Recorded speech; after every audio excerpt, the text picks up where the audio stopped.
దేవుని మహిమ కలుగును గాక. అసలు మనం బైబిల్ తెరిచి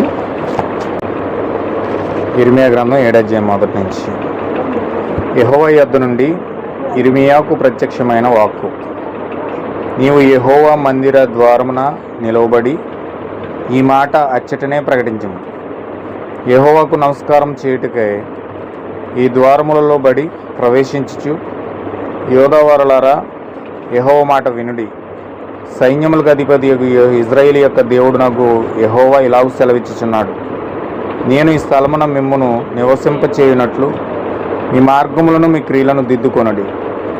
ఈ స్థలమున యెహోవా ఆలయము, ఈ స్థలము యెహోవా ఆలయము, ఈ స్థలము యెహోవా ఆలయమని మీరు చెప్పుచున్నారే. ఈ మోసకరమైన మాటలు ఆధారం చేసుకొనకూడదు. అలాగనక మీ మార్గములను మీ క్రియలను మీరు యథార్థముగా చక్కపరుచుకొని ప్రతివాడు తన పొరుగువాని ఎడల తప్పక న్యాయము జరిగించి పరదేశులను తండ్రి లేని వారిని విధవరాండ్రులను బాధింపుకయు ఈ చోట నిర్దోష రక్తము చిందింపకయు మీకు కీడు కలుగుచేయు అన్య దేవతలను అనుసరింపకయు నుండిన ఎడల ఈ స్థలమున తమకు నిశ్చయముగా నుండుటకై పూర్వకాలమున నేను మీ పితరులకు ఇచ్చిన దేశమున మిమ్మును కాపురముంచుదును. ఇదిగో అబద్ధపు మాటలు మీరు నమ్ముకొనిచున్నారు, అవి మీకు నిష్ప్రయోజనములు. ఇదేమి, మీరు జారచోర క్రియలను నరహత్యను చేయుచు అబద్ధ సాక్ష్యము పలుకుచు బయలునకు ధూపము వేయుచు మీరు ఎరుగని దేవతలను అనుసరించుచున్నారే. అయినను నా నామం పెట్టబడిన ఈ మందిరంలోనికి వచ్చి నా సన్నిధిని నిలుచుచు విడుదల నొంది ఉన్నామని మీరు చెప్పుదురు. ఏ క్రియలన్నిటినీ జరిగించుటకైనా మీరు విడుదల నొందితిరి? నాదని చాటబడిన ఈ మంచి మందిరము మీ దృష్టికి దొంగల గుహైనదా? ఆలోచించుడి. నేనే ఈ సంగతి కనుగొనిచున్నాను. ఇదే యెహోవా వాక్కు. పూర్వమున నేను నా నామము నిలిపిన షిలోహునందున్న నా నామమునకు పోయి విచారణ చేయుడి. ఆ స్థలమునకు పోయి విచారించుడి. పూర్వమున నా నామమున నిలిపిన షిలోహునందున్న నా స్థలమునకు పోయి విచారణ చేయుడి. ఇజ్రాయేలీలైన నా జనులు దుష్టత్వమును బట్టి నేను దానికి చేసిన కార్యమును చూడుడి. ఇదే యెహోవా వాక్కు.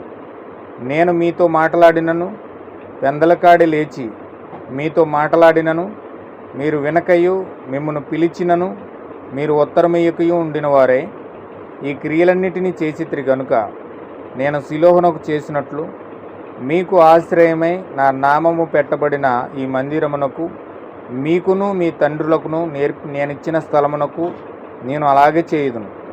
ఎఫ్రాయిము సంతానమగు మీ సహోదరులందరినీ నేను వెళ్ళగొట్టునట్లు మిమ్మును నా సన్నిధి నుండి వెళ్ళగొట్టుదును. కాబట్టి నీవు ఈ జనము కొరకు ప్రార్థన చేయకుము, వారి కొరకు మొరనైనను ప్రార్థనైనను చేయకుము, నన్ను బ్రతిమాలు కొననీయకము. నేను నీ మాట వినను.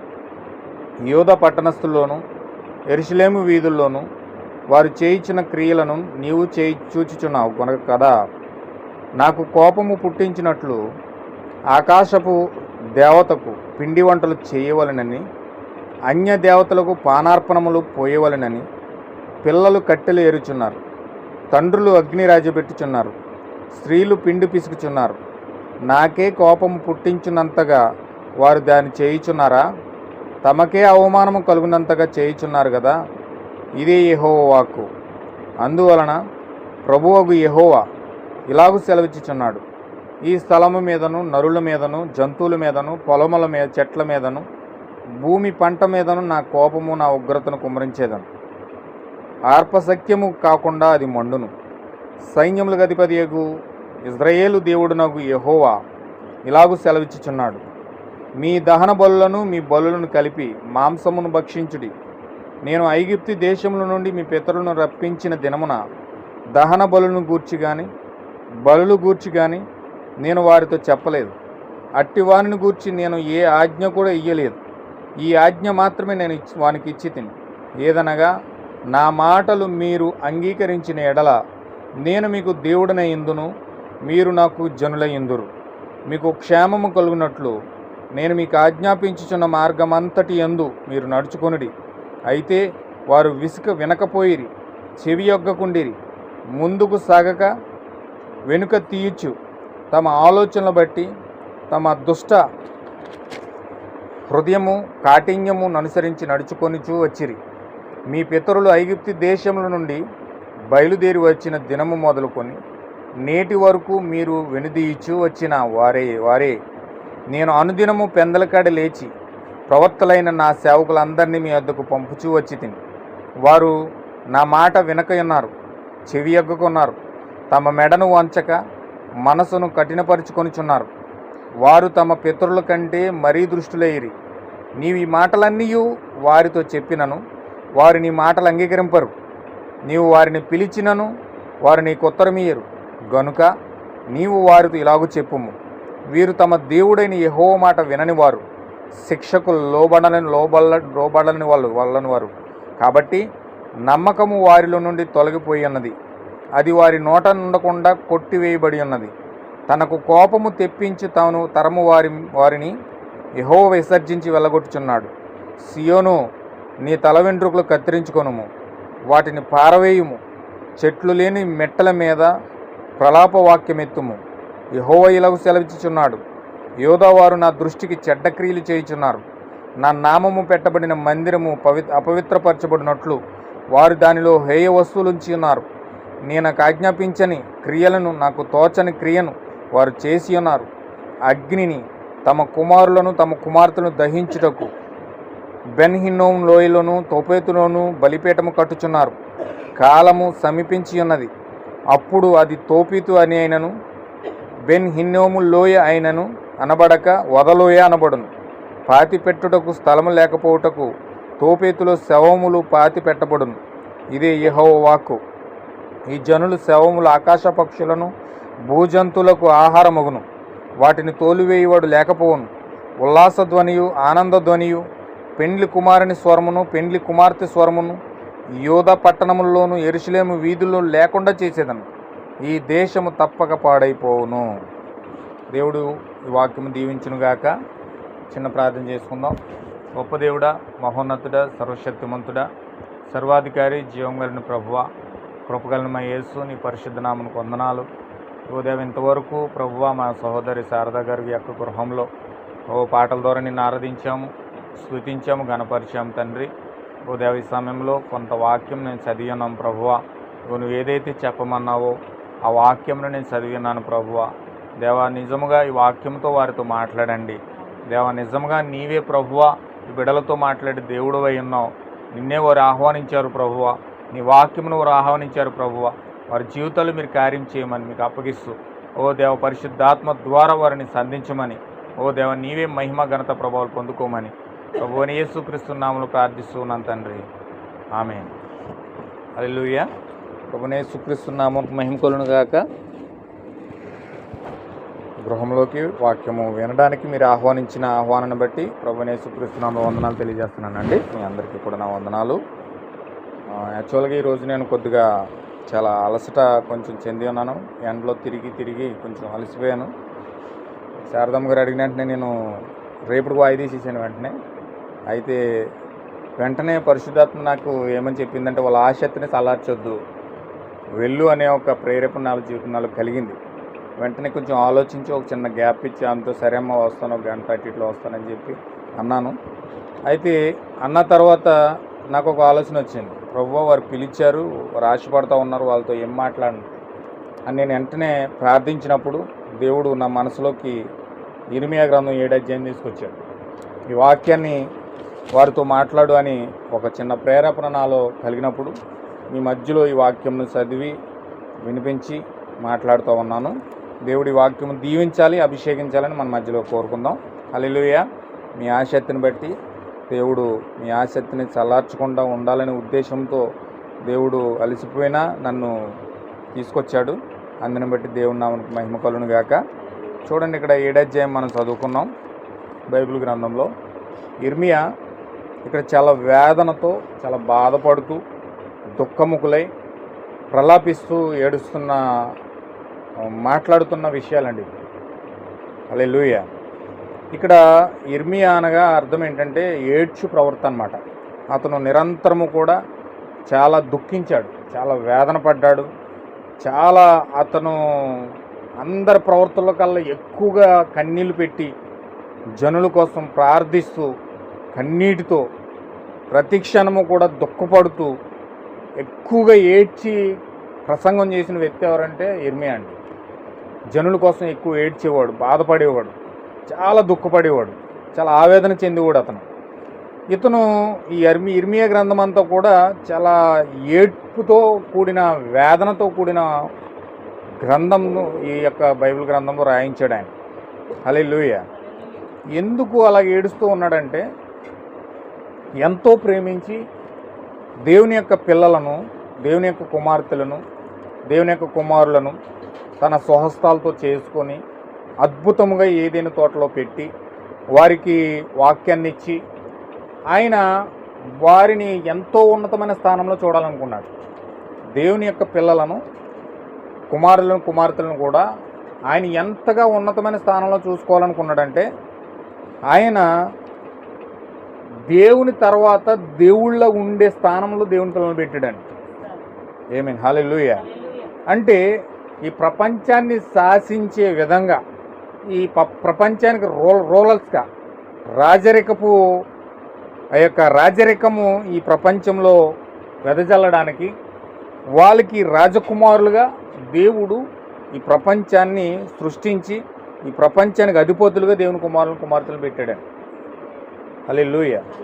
అయితే వీళ్ళు పాపం చేసి దేవుడు ఏ మార్గం అయితే పెట్టాడో ఆ మార్గంలో నుంచి తప్పిపోయడానికి సాతాను అక్కడ ఊరిలో పడిపోయాడు. సాతాను యొక్క ఊరిలో పడిపోయి ఆ యొక్క దేవుడు ఏ శక్తినైతే ఇచ్చాడో, ఏ యొక్క హక్కునైతే ఇచ్చాడో, ఏ రాజరికపు యొక్క ప్రపంచాన్ని శాసించే అధికారం ఇచ్చాడో అధికారాన్ని అంతా కూడా వారు కోల్పోయారు పాపము ద్వారా. వారు ఎప్పుడైతే కోల్పోయారో ఒక అనామకుల వలె, ఒక ఏమీ తెలియని ఒక నిస్సహాయుల వలె ఈ భూమి మీద పడిపోయారు. ఆమేన్. హల్లెలూయా. వింటున్నారు కదండి. అయితే వాళ్ళు ఆ విధంగా పడిపోయినప్పుడు దేవుడు మరలా వారిని విడిపించి దేవుడు వారిని నోహు కాలంలో నోహు కుటుంబం ద్వారా దేవుడు ప్రపంచాన్నంతా కూడా జలప్రలయంలో ఊడ్చిపెట్టేసి పాపాన్నంతా తుడిచివేసేసి మరలా ఒక నూతన కుటుంబం ద్వారా, నోవహు అనే కుటుంబం ద్వారా ఈ ప్రపంచాన్ని మొత్తం అంతా కూడా నిండించాడు. హల్లెలూయా. జాగ్రత్తగా మీరు వినాలి. అయితే ఈ యొక్క ప్రపంచాన్ని దేవుడు నోవహు చేతిలో పెట్టాడు. నోవహు చేతిలో పెట్టినప్పుడు నోవహుకు 3 కుమారులు ఉన్నారు. ఈ 3 కుమారులు కూడా ప్రపంచాన్ని 3 జాతుల ద్వారా నిండించారండి. 3 జాతుల ద్వారా ప్రపంచాన్ని నిండించి వారు 3 కుటుంబాలుగా ప్రపంచానంతా కూడా మొత్తం 3 జాతులుగా వారు వచ్చారు. యూదులు వచ్చారు, సమరయులు వచ్చారు, అన్యజనులు వచ్చారు. 3 కుమారుల ద్వారా ప్రపంచాన్ని 3 జాతుల ద్వారా నింపేశారు. ఒక జాతి హాము ద్వారా వచ్చిన వాళ్ళేమో సమరయులు అయితే, షేము ద్వారా వచ్చిన వాళ్ళు యూదులైతే, యాపేతు ద్వారా వచ్చిన వాళ్ళేమో అన్యజనులు అయి ఉన్నారు. వీరు ప్రపంచాన్నంతా కూడా నిండిపోయారండి 3 జాతుల ద్వారా. అయితే 3 జాతుల ద్వారా నింపబడి ఆ హాము కుటుంబంలో నుంచే ఒక భయంకరమైన వ్యక్తి నిమ్రోద్ అనే ఒక వ్యక్తి పుట్టాడండి. ఆదికాండం 6 మనం చదివితే అందులో ఉంటుంది. అక్కడ నిమ్రోద్ అనే ఒక వ్యక్తి ఈ యొక్క నోవహుకు పుట్టాడు. నోవహు మనవడు ఎవరంటే నిమ్రోద్ అని. ఈ నిమ్రోద్ ఏం చేశాడంటే దేవుని అప్పుడు దాకా చూడండి ఒకసారి ఆదికాండం 11 మీరు ఒకసారి చదివితే మీకు కొంచెం అర్థమవుతుంది. ఆదికాండం 11 ఉండేను.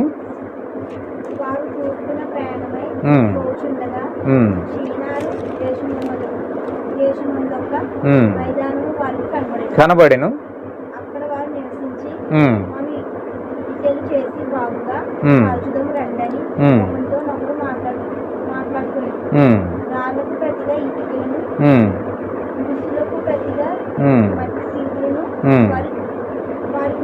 ఉండేను.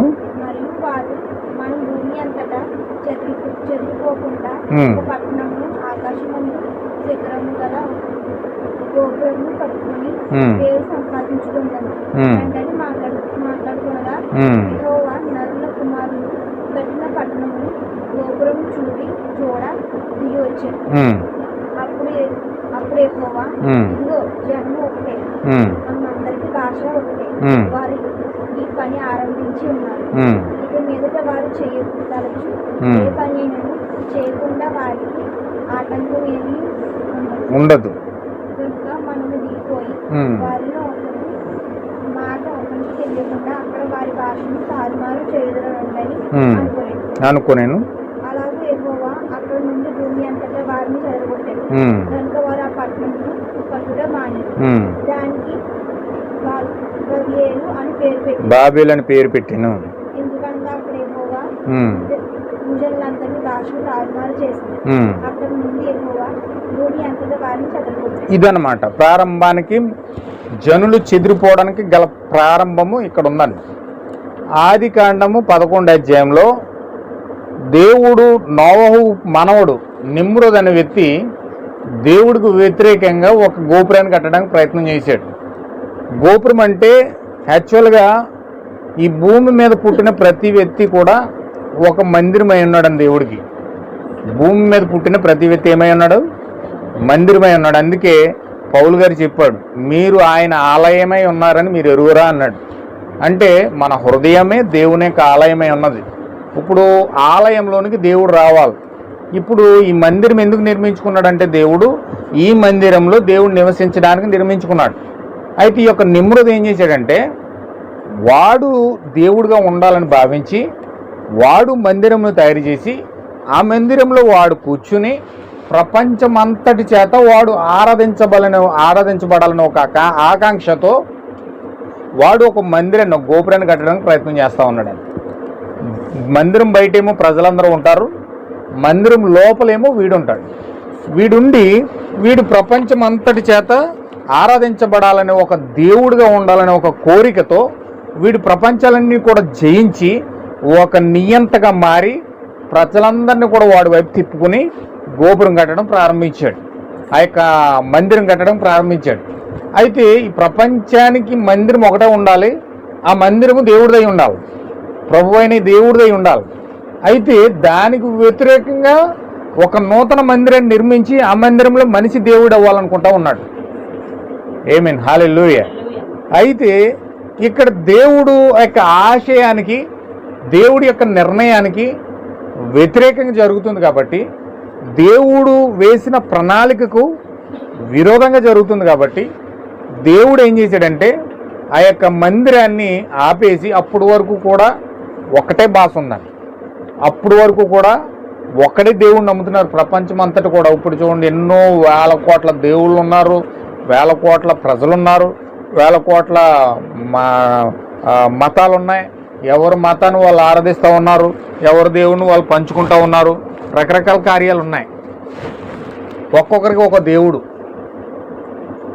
తిండి కాడికి వెళ్తే తిండి దేవుడు, పని కాడికి వెళ్తే పని దేవుడు, లేకపోతే వస్త్రాల దగ్గరికి వెళ్తే వస్త్రం ఇచ్చే దేవుడు, లేకపోతే ఇలాగ ప్రతిదానికి ఒక దేవుడు ఉన్నాడు. ప్రతిదానికి ఒక దేవుడు. వస్త్రాలు ఇచ్చే దేవుడు ఉన్నాడు, నీరు ఇచ్చే దేవుడు ఉన్నాడు. నీరు ఇచ్చే దేవుడేమో ఆ యొక్క నీరు దేవుడు అని చెప్తున్నాం, గాలి ఇచ్చే దేవుడేమో వాయుదేవుడు అని చెప్తున్నాం, అగ్ని ఇచ్చే దేవుడిని అగ్నిదేవుడు అని చెప్తున్నాం. అన్నీ కూడా దేవుడు ప్రతిదానికి దేవుడు అనే ఒక చిహ్నాన్ని తగిలించి ప్రతిదాన్ని కూడా దేవుడినిగా చేసేసి భావించేసే మనుషులు ఈరోజు మన మధ్యలో ఉన్నారు. కానీ ఈ యొక్క బైబిల్ ప్రారంభంలో ప్రతి ఒక్కరు కూడా ఒక్క దేవుడిని ఆరాధించారు, ఒక్క దేవుడిని పూజించారు, ఒక దేవుడిని ఆరాధించారు. ఎవ్వరు కూడా వేరే భాష లేదు, ఒకటే భాష ఉంది, ఒకటే దేవుడు ఉన్నాడు. కానీ ఎప్పుడైతే మనిషి తనకు తానుగా ఆరాధించబడాలనే ఒక దాహంతో మందిరాన్ని కట్టడానికి ప్రారంభించాడో, వాడు చర్చి కట్టుకుని వాడే ఆ చర్చిలో దేవుడు అవ్వాలని భావించాడో, అప్పుడు దేవుడు ఏం చేశాడంటే భాషలు వేరు చేసేసాడండి. మనుషులందరినీ కూడా వేరు చేశాడు. అతని భాష ఇతనికి అర్థం కాకుండా, ఇతని భాష అతనికి అర్థం కాకుండా మనుషులు వేరియేషన్ చూపించేశాడు. అక్కడ భాషలు వేరైపోయినాయి. వాడి దేశముడేమో అరబ్బీ మాట్లాడితే ఈ దేశముడేమో హిందీ మాట్లాడుతూ ఉన్నాడు, ఇంకొకడేమో తెలుగు మాట్లాడుతూ ఉన్నాడు, ఇంకొకడేమో తమిళ మాట్లాడుతూ ఉన్నాడు, ఇంకొకడేమో ఉర్దూ మాట్లాడుతూ ఉన్నాడు. అలాగ రకరకాల భాషలు మాట్లాడేసరికి ఒకటి భాష ఒకడికి అర్థం కాక తారుమారైపోయి ప్రజలు చల్లా చెదిరైపోయారు అనమాట. అక్కడ వరకు దేవుడుగా ఆరాధించబడినంతసేపు కూడా చక్కగా ఉంది, చాలా అద్భుతంగా ఉందండి. ఎవరు కూడా చెదిరిపోలేదు, చక్కగా యెహోవా దేవుడిని ఆరాధించేవారు. వాళ్ళు ఎంత చక్కగా ఆనందిస్తూ చక్కగా వారి జీవితాలు గడుపుకునేవారు. కానీ ఎప్పుడైతే ఒక మనిషి అక్కడ దేవుడు అవ్వాలని ప్రయత్నించాడో దేవుడు మొత్తం ప్రపంచాన్ని తారుమారు చేసేసాడు. ఆ తారుమారు చేసిన దానికి దేవుడు పేరేం పెట్టాడంటే బాబేల్ అని పెట్టాడు. బాబేల్ అంటే అర్థం ఏంటంటే తారుమారు అని అర్థం. అంటే అక్కడ తారుమారైపోయింది, ప్రజల యొక్క మనసులు తారుమారైపోయి, జీవితాలు తారుమారైపోయి, భాషలు తారుమారైపోయి, ఏ దేవుడు నమ్మాలో కూడా తెలియని స్థితిలోకి వెళ్ళిపోయారు. రకరకాల భయంకరమైన అస్తవ్యస్తమైన స్థితిలోకి వెళ్ళిపోయారు. హల్లెలూయా.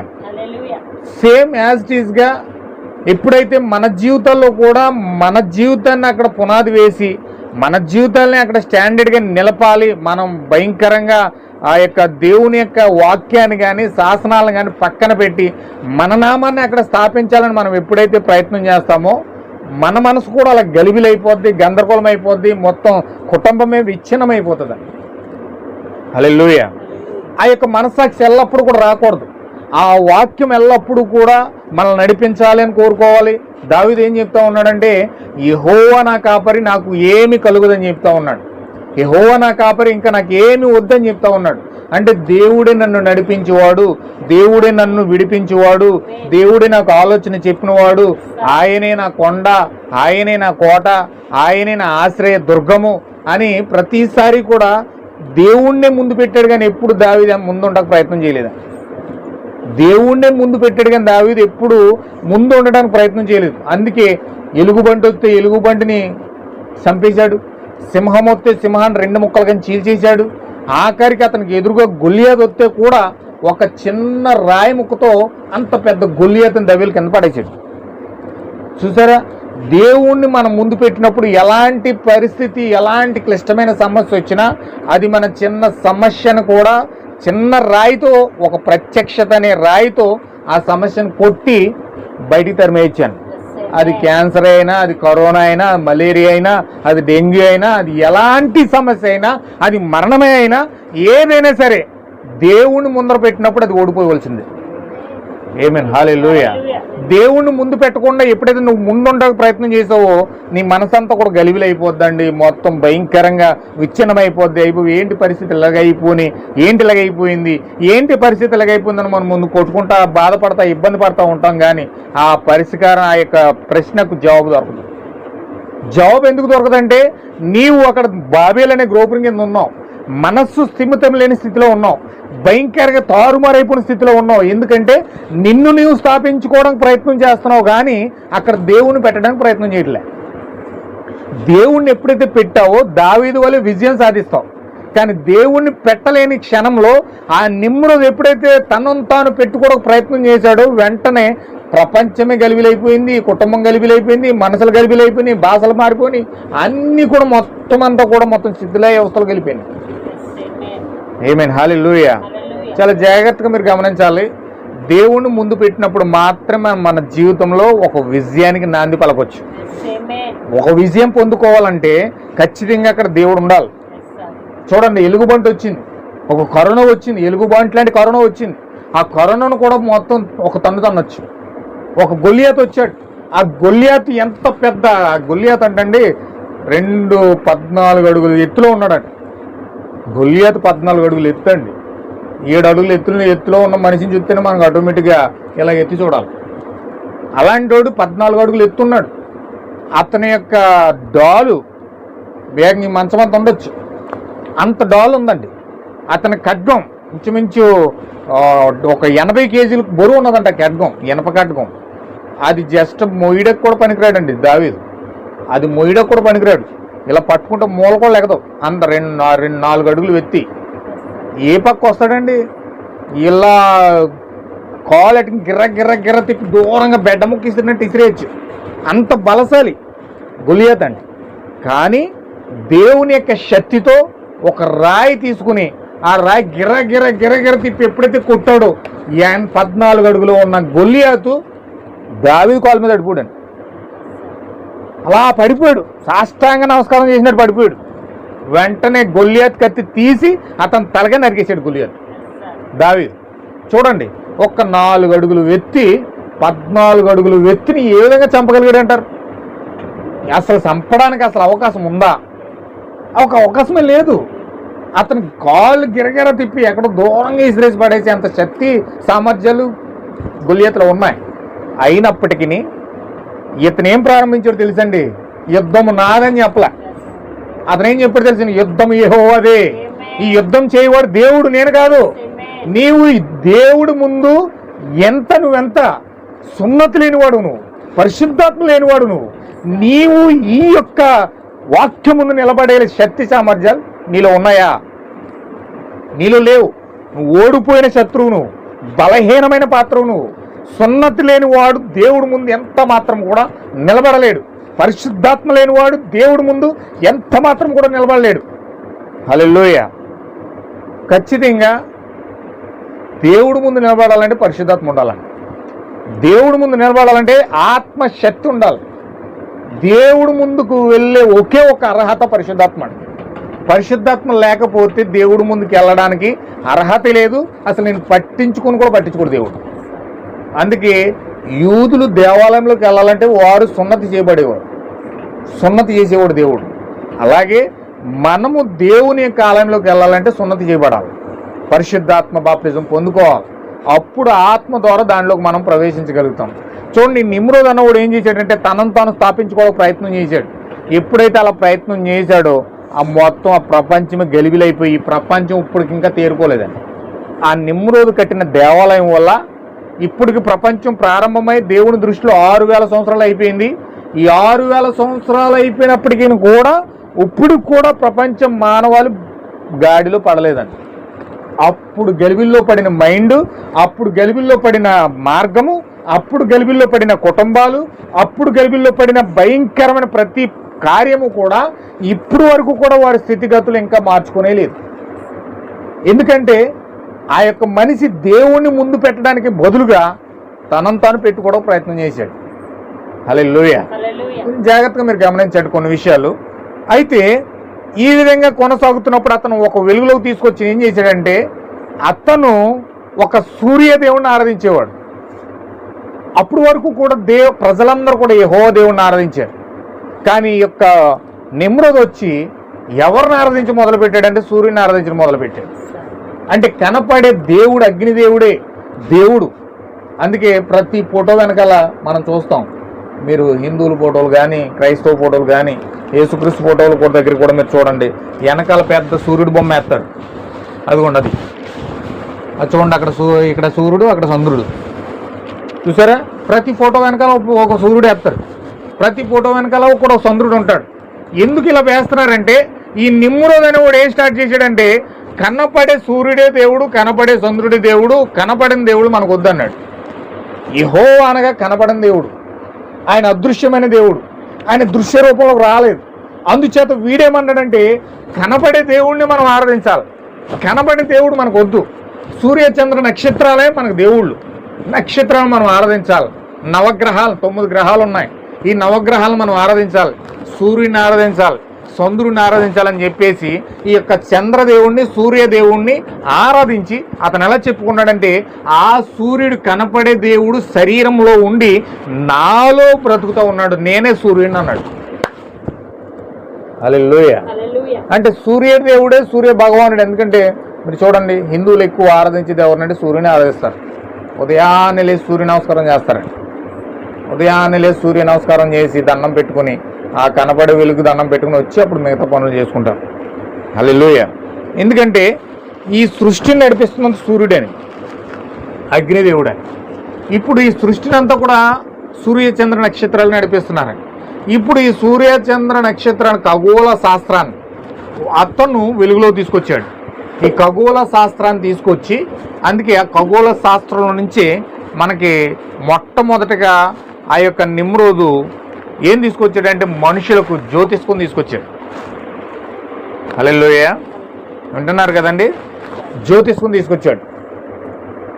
అడుగు వేస్తే ఎలా ఉంటుంది, అడుగు వేయకపోతే ఎలా ఉంటుంది, ఆ మూల కడితే ఎలా ఉంటుంది, ఈ మూల కడితే ఎలా ఉంటుంది, ఏ మూలని ఏముండాలి, ఏ మూలని ఏముండాలి, ప్రతిదీ కూడా జ్యోతిష్కం ద్వారా, ఆ యొక్క ఖగోళ శాస్త్రం ద్వారా, ఆ యొక్క ఆకాశ నక్షత్రాల యొక్క ఖగోళ శాస్త్రం ద్వారా ఆ యొక్క కార్యాలన్నీ తీసుకొచ్చి మనుషులకు నేర్పించింది ఎవరంటే నిమ్రోద్ అండి. ఆ జ్యోతిష్కం నేర్పించాడు, ఆ వాయువులు నేర్పించాడు, ఆ ఏ పక్కన ఏముండాలో నేర్పించాడు, రాసులు నేర్పించాడు, ఆ రాసులకు దేవుళ్ళని ఫిక్స్ చేశాడు. ఇలాగ ప్రతిదీ కూడా మనుషులు దేవుడి మీద ఆధారపడకుండా ఈ ఖగోళ శాస్త్రం మీద, సృష్టి మీద ఆధారపడేటట్లుగా నిమ్రోద్ చేసేసాడు. హల్లెలూయా. చూడండి, చాలా జాగ్రత్తగా మీరు ఆలోచించాలి. చెట్లు గాలి ఇస్తున్నాయి కానీ గాలి దేవుడు, వాయుదేవుడు, అగ్నిదేవుడు, ఈ నీరు, ఇలాగ ప్రతిదాన్ని కూడా చేశాడు. తాంబేలు దేవుడు, కుందేలు దేవుడు, ఎలక దేవుడు, సింహం దేవుడు, ఏనుగు దేవుడు అని అన్నిటిని కూడా మొత్తం జంతువుల్ని దేవుళ్ళని చేసేసాడు, చెట్లని దేవుళ్ళని చేసేసాడు. తర్వాత ప్రతిదాన్ని కూడా దేవుళ్ళుగా చేసేసాడు. హల్లెలూయా. అందుకే మనుషులు ప్రతిదాన్ని ఆరాధిస్తారు కానీ సాటి మనిషిని గౌరవించలేరు, పక్కనున్న సహోదరుని చక్కగా ప్రేమించలేరు, చక్కగా ఆనందించి వారితో ఐక్యమత్యంగా ఒక స్వార్థం లేకుండా సోదర భావంతో సహవాసం చేసే అంత స్థితి మనుషులు లేదండి. చెట్లను ఆరాధించమని ఆరాధిస్తారు, లేకపోతే ఆ గృహాలను ఆరాధించమని ఆరాధిస్తారు, లేకపోతే లేనిపోని కార్యాలన్నింటినీ చేయమంటే చేస్తారు కానీ ఒక నిజమైన సహోదర ప్రేమతో సాటి మనిషిని ప్రేమించలేదు. హల్లెలూయా. అంటే అలాంటి సోదర భావాన్ని వీడు కట్ చేసి, దేవుని యొక్క ప్రేమను కట్ చేసి, వీళ్ళు మనుషులందరూ కూడా ఈ సృష్టి మీద ఆధారపడేటట్లుగా ఈ నిమ్రోద్ చేసేసాడండి. అందుకే బైబిల్లో ఉంటుంది, సృష్టికర్తను మరిచి సృష్టిని ఆరాధించే కాలం వస్తుందని. అంటే దేవుడు చేసిన మనుషులు, దేవుడు సృష్టించిన మనుషులు కడకి ఎలా మారిపోయారంటే దేవుణ్ణి మరిచిపోయి, దేవుడు ఎక్కడున్నాడో ఏమేమి చేస్తున్నాడో ఇవన్నిటిని మరిచిపోయి కేవలం దేవుడు సృష్టించిన సృష్టినే దైవంగా భావించే ప్రయత్నము నిమ్రోద్ చేశాడు. ఈ నిమ్రోద్ మనుషుల్లోకి ఏమెక్కిచ్చాడంటే ఏ సృష్టి దేవుడు, కనపడింది దేవుడు, కనపడని దేవుడు దేవుడు కాదు అని చెప్పేసి మనుషుల యొక్క మైండ్లు మార్చేశాడు. మార్చడం ద్వారా వీళ్ళు ఏం చేశారంటే సూర్యుని ఆరాధించడం, చంద్రుని ఆరాధించడం మొదలుపెట్టారు. హల్లెలూయా. సూర్యుడికి గ్రీకులో పేరు ఏంటంటే బయలు అని అర్థం. సూర్యుని ఏమని పిలుస్తారంటే గ్రీకులో బయలు దేవుడు అంటారు. అలాగే చంద్రుని ఏమంటారంటే ఆ యొక్క అష్టార్తే అని పిలుస్తారు. అష్టార్తే అని పిలుస్తారు. చంద్రునేమో అష్టార్తే అంటారు, ఆ యొక్క సూర్యుడినేమో బయలు అంటారు. అయితే ఈ సూర్యుడిని, బయలుదేవుణ్ణి, అష్టార్తే దేవుణ్ణి ఈ యొక్క బబులోనియన్స్, ఈ యొక్క నిమ్రోదీ జాతికి సంబంధించిన వ్యక్తులందరూ కూడా ఆరాధిస్తూ దేవుణ్ణి పక్కనెట్టేసి దేవుణ్ణి ఆ రూపురేఖలను చేసి విగ్రహాలు తయారు చేసుకుని ఆ విగ్రహాలు తగినట్లుగా వీళ్ళు ఆరాధించడం మొదలుపెట్టారు. హల్లెలూయా. కొంచెం జాగ్రత్తగా మీరు గమనించాలి. అయితే ఇక్కడ ఏం జరిగిందంటే ఆ నోవహుకి షేము సంతానం కూడా ఉంది. హాము ఏమో సంతానమేమో నిమ్రోద్ ఇచ్చాడు. ఆ నిమ్రోద్ విగ్రహ ఆరాధన ప్రారంభించాడు, బబులోన్ టవర్ కట్టి, బాబెల్ టవర్ కట్టి. అయితే నోవహుకు షేమ్ అనే కుమారుడు ఉన్నాడు. ఈ షేములో నుంచే అబ్రహాం వచ్చాడు. ఈ షేములో నుంచే అబ్రహాం వచ్చి దేవుణ్ణి మొట్టమొదటి, అప్పటి వరకు కూడా అబ్రహాం కుటుంబం కూడా విగ్రహాలతోనే ఉండేది. అబ్రహాం కూడా విగ్రహాలను ఆరాధించేవాడు, ఆ విగ్రహాలను ప్రార్థన చేసేవాడు, ఆ విగ్రహాలను పూజించేవాడు. ఇలాగా చాలా విగ్రహారాధన కలిగిన కుటుంబం అది అబ్రహాం కాడి నుంచి. అబ్రహాము అంతా విగ్రహాలతో నిండిపోతే ఈ సంతానం కోసం ఈ అబ్రహాంకు 100 సంవత్సరాలు వచ్చేసినాయి, సంతానం లేదు, పిల్లలు పుట్టట్లేదు. ఈ పిల్లలు పుట్టట్లేదు అని చెప్పి అబ్రహాం ఏం చేశాడంటే ఆ సంతానోత్పత్తి ఇచ్చే ఆ యొక్క అష్టార్తే దేవత దగ్గరికి వెళ్ళి, అష్టార్తే దేవత అంటే సంతానోత్పత్తి కలుగు చేసే దేవత అనమాట. అంటే ఎవరన్నా పిల్లలు కావాలంటే అష్టార్తే దేవతను ఆరాధించాలి. అష్టార్తే దేవతను ఆరాధించి ఆవిడకి హోమాలు, నైవేద్యాలు పెడితే ఆవిడ ఏ విధంగా ఆరాధన చేయాలో, ఏ విధంగా బలులు చేయాలో ఆ విధంగా బలులు చేస్తే ఆ సంతానోత్పత్తి ఇచ్చే దేవతగా అష్టార్తే దేవత పిలువబడింది అనమాట. ఈ అబ్రహాం కూడా చక్కగా వెళ్ళి అష్టార్తే దేవత కొబ్బరికాయ కొట్టి అగరొత్తులు వెలిగించి అతను ఎన్నో పూజలు చేశాడు, ఎన్నో హోమాలు చేశాడు, చాలా చేయవలసిన కార్యాలన్నీ చేశాడండి. ఎన్ని చేసినా అబ్రహాం పిల్లలు పుట్టట్లేదంటే ఒకరోజు అష్టార్తే దేవత దగ్గరికి వెళ్ళి మాట్లాడుతూ ఉన్నాడు. ఏమని మాట్లాడుతున్నాడంటే, దేవుడా నీవు గనక నాకు నిజమైన దేవుడు అనిపిస్తూ ఉంది, నువ్వు నిజమైన దేవుడు అయితే నేను నా చిన్నప్పటి నుంచి నేను ఆరాధిస్తున్నాను, నా చిన్నప్పటి నుంచి నేను ప్రేమిస్తున్నాను, నా చిన్నప్పటి నుంచి నీకు పూజలు చేస్తూ ఉన్నాను, నా చిన్నప్పటి నుంచి నేను ఆరాధన చేస్తూ ఉన్నాను. ఇప్పుడు గనక నీవు నన్ను ప్రేమిస్తున్నావు, నన్ను సృష్టించావు, నువ్వు నన్ను ప్రేమిస్తున్నావు అని నమ్ముతున్నాను గనక నిన్ను నేను దేవుడిగా భావించాలంటే నీకు నాకు మధ్య ఒక అద్భుతమైన అవినాభావ సంబంధం ఏర్పడాలంటే ఇప్పుడు నేను నైవేద్యం పెడతాను, నా కళ్ళెదురుగానే వచ్చి నువ్వు గనక నైవేద్యం తింటే నేను నిజమైన దేవుడు నువ్వే అని నమ్మి నా జీవితకాలం అంతా నీకే సేవ చేస్తానని చెప్పేసి అక్కడ ఉపవాసమును ప్రార్థన చేయడం మొదలుపెట్టాడు అబ్రహాం. ఉపవాసమును ప్రార్థన చేస్తున్నాడు. ప్రార్థన చేస్తూ ఉంటే పొద్దున్న నుంచి ఉదయం నుంచి సాయంత్రం వరకు కూడా ప్రార్థన చేశాడు. ఆ అష్టార్థి దేవత విగ్రహం అలాగే ఉంది. ఆ నోరు మాట్లాడతలేదు, చెవులు మాట్లాడతలేదు, ఆ ముక్కు కళ్ళు చూడట్లేదు, చెవులు వినట్లేదు, ఆ కాళ్ళు పనిచేయట్లేదు, ఏమి కూడా విగ్రహం పొద్దున్న సాయంత్రం వరకు కూడా అలాగే ఉంది. ఏం మాట్లాడతలే, ఆ పెట్టిన నైవేద్యం అలాగే ఉంది, తింటలేదు. అయితే అబ్రహాము చూసి చూసి చూసి నువ్వు నిజంగా దేవుడువా, నువ్వు కళ్ళుండి చూడవు, ఎందుకు నీకు కళ్ళు అని చెప్పి కళ్ళు పాల్గొట్టేడు, నువ్వు చెవులుండి వినవు, నువ్వు ఒట్టి విగ్రహం, నువ్వు ఎందుకు విగ్రహంగా ఉండి చెవులుండి వినకుండా నేర ఉన్నావు, నీకు చెవులు ఉండకూడదని చెప్పి చెవులు కూడా పగలగొట్టేశాడు. తర్వాత నోరును నువ్వు మాట్లాడవు, ఎందుకు నీకు నోరు అని చెప్పేసి నోరు కూడా పగలగొట్టేశాడు. మొత్తం విగ్రహం అంతా తుత్తునీలుగా చేసేసాడు. ఆ చుట్టుపక్కల ప్రజలందరూ వచ్చి ఏంటి దేవుడిని ఇలా కొట్టేస్తున్నావు, నీకు పిచ్చి పట్టిందా, ఏమైనా మెంటలెక్కిందా, నీకు ఏమైపోయింది, ఇప్పటి వరకు బాగున్నావు కదా, ఆ విగ్రహాలు మనం అమ్ముకుంటేనే మనకు డబ్బులు వచ్చేది, మనం చాలా వ్యాపారం చేసుకుంటేనే మనకి ఇవన్నీ వస్తాయి, ఎందుకు ఇలా బదలు కొట్టేస్తున్నావు, నీకు పిచ్చి పెట్టేసింది, అలా కట్టేసింది, ఇలా కట్టేసింది అని చెప్పేసి మొత్తం ఊరు జనం అందరూ కూడా ఆ యొక్క అబ్రహాం నిందించడం బాధించడం మొదలుపెట్టారు. మీరు ఎన్ని మాట్లాడినా ఎన్ని నిందలేసినా నాకు ఏం పర్వాలేదు, ఎందుకంటే నేను ఎంతో ప్రార్థన చేశాను, నేను ఎంతో ప్రేమించాను, నేను నైవేద్యం పెట్టాను, నేను నైవేద్యం పెడితే తినని నోరెందుకు, నేను ప్రార్థిస్తే విన నా చెవులెందుకు, నేను ప్రార్థిస్తే నా కన్నీరు చూడని కళ్ళు ఎందుకు, అందుకే మొత్తం తుత్తునీలుగా చేసేసాను. నాకు సజీవుడని దేవుడు కావాలి, చూచే దేవుడు కావాలి, మాట్లాడే దేవుడు కావాలి, వినే దేవుడు కావాలని చెప్పి ఎంతో ఆసక్తిగా ఆ యొక్క వాళ్ళందరినీ కూడా విడిచిపెట్టేసి దూరంగా ఒక అరణ్య ప్రాంతంలోకి వెళ్ళిపోయి విచారంతో బహు వేదనతో బాధపడ్డ మొదలుపెట్టాడు. అప్పుడు యెహోవా స్వరం పరలోకంలో నుంచి వచ్చి అబ్రహాంతో మాట్లాడుతుంది. అబ్రహామా నిన్ను నిర్మించిన యెహోవాను నేనే, నిన్ను సృష్టించిన యెహోవాను నేనే, నేను నీకు ఒక దేశాన్ని ఇవ్వబోతా ఉన్నాను, నేను నీకు ఒక ఆశీర్వదించబడిన దేశాన్ని ఇవ్వబోతా ఉన్నాను. ఇక్కడి నుంచి బయలుదేరి నీ తండ్రి ఇంటి నుండి నీ బంధువుల ఇంటి నుండి నువ్వు బయలుదేరి నువ్వు పాలు తేనె ప్రవహించి దేశం వెళ్ళిపో అని చెప్పాడు. ఆమేన్, హల్లెలూయా.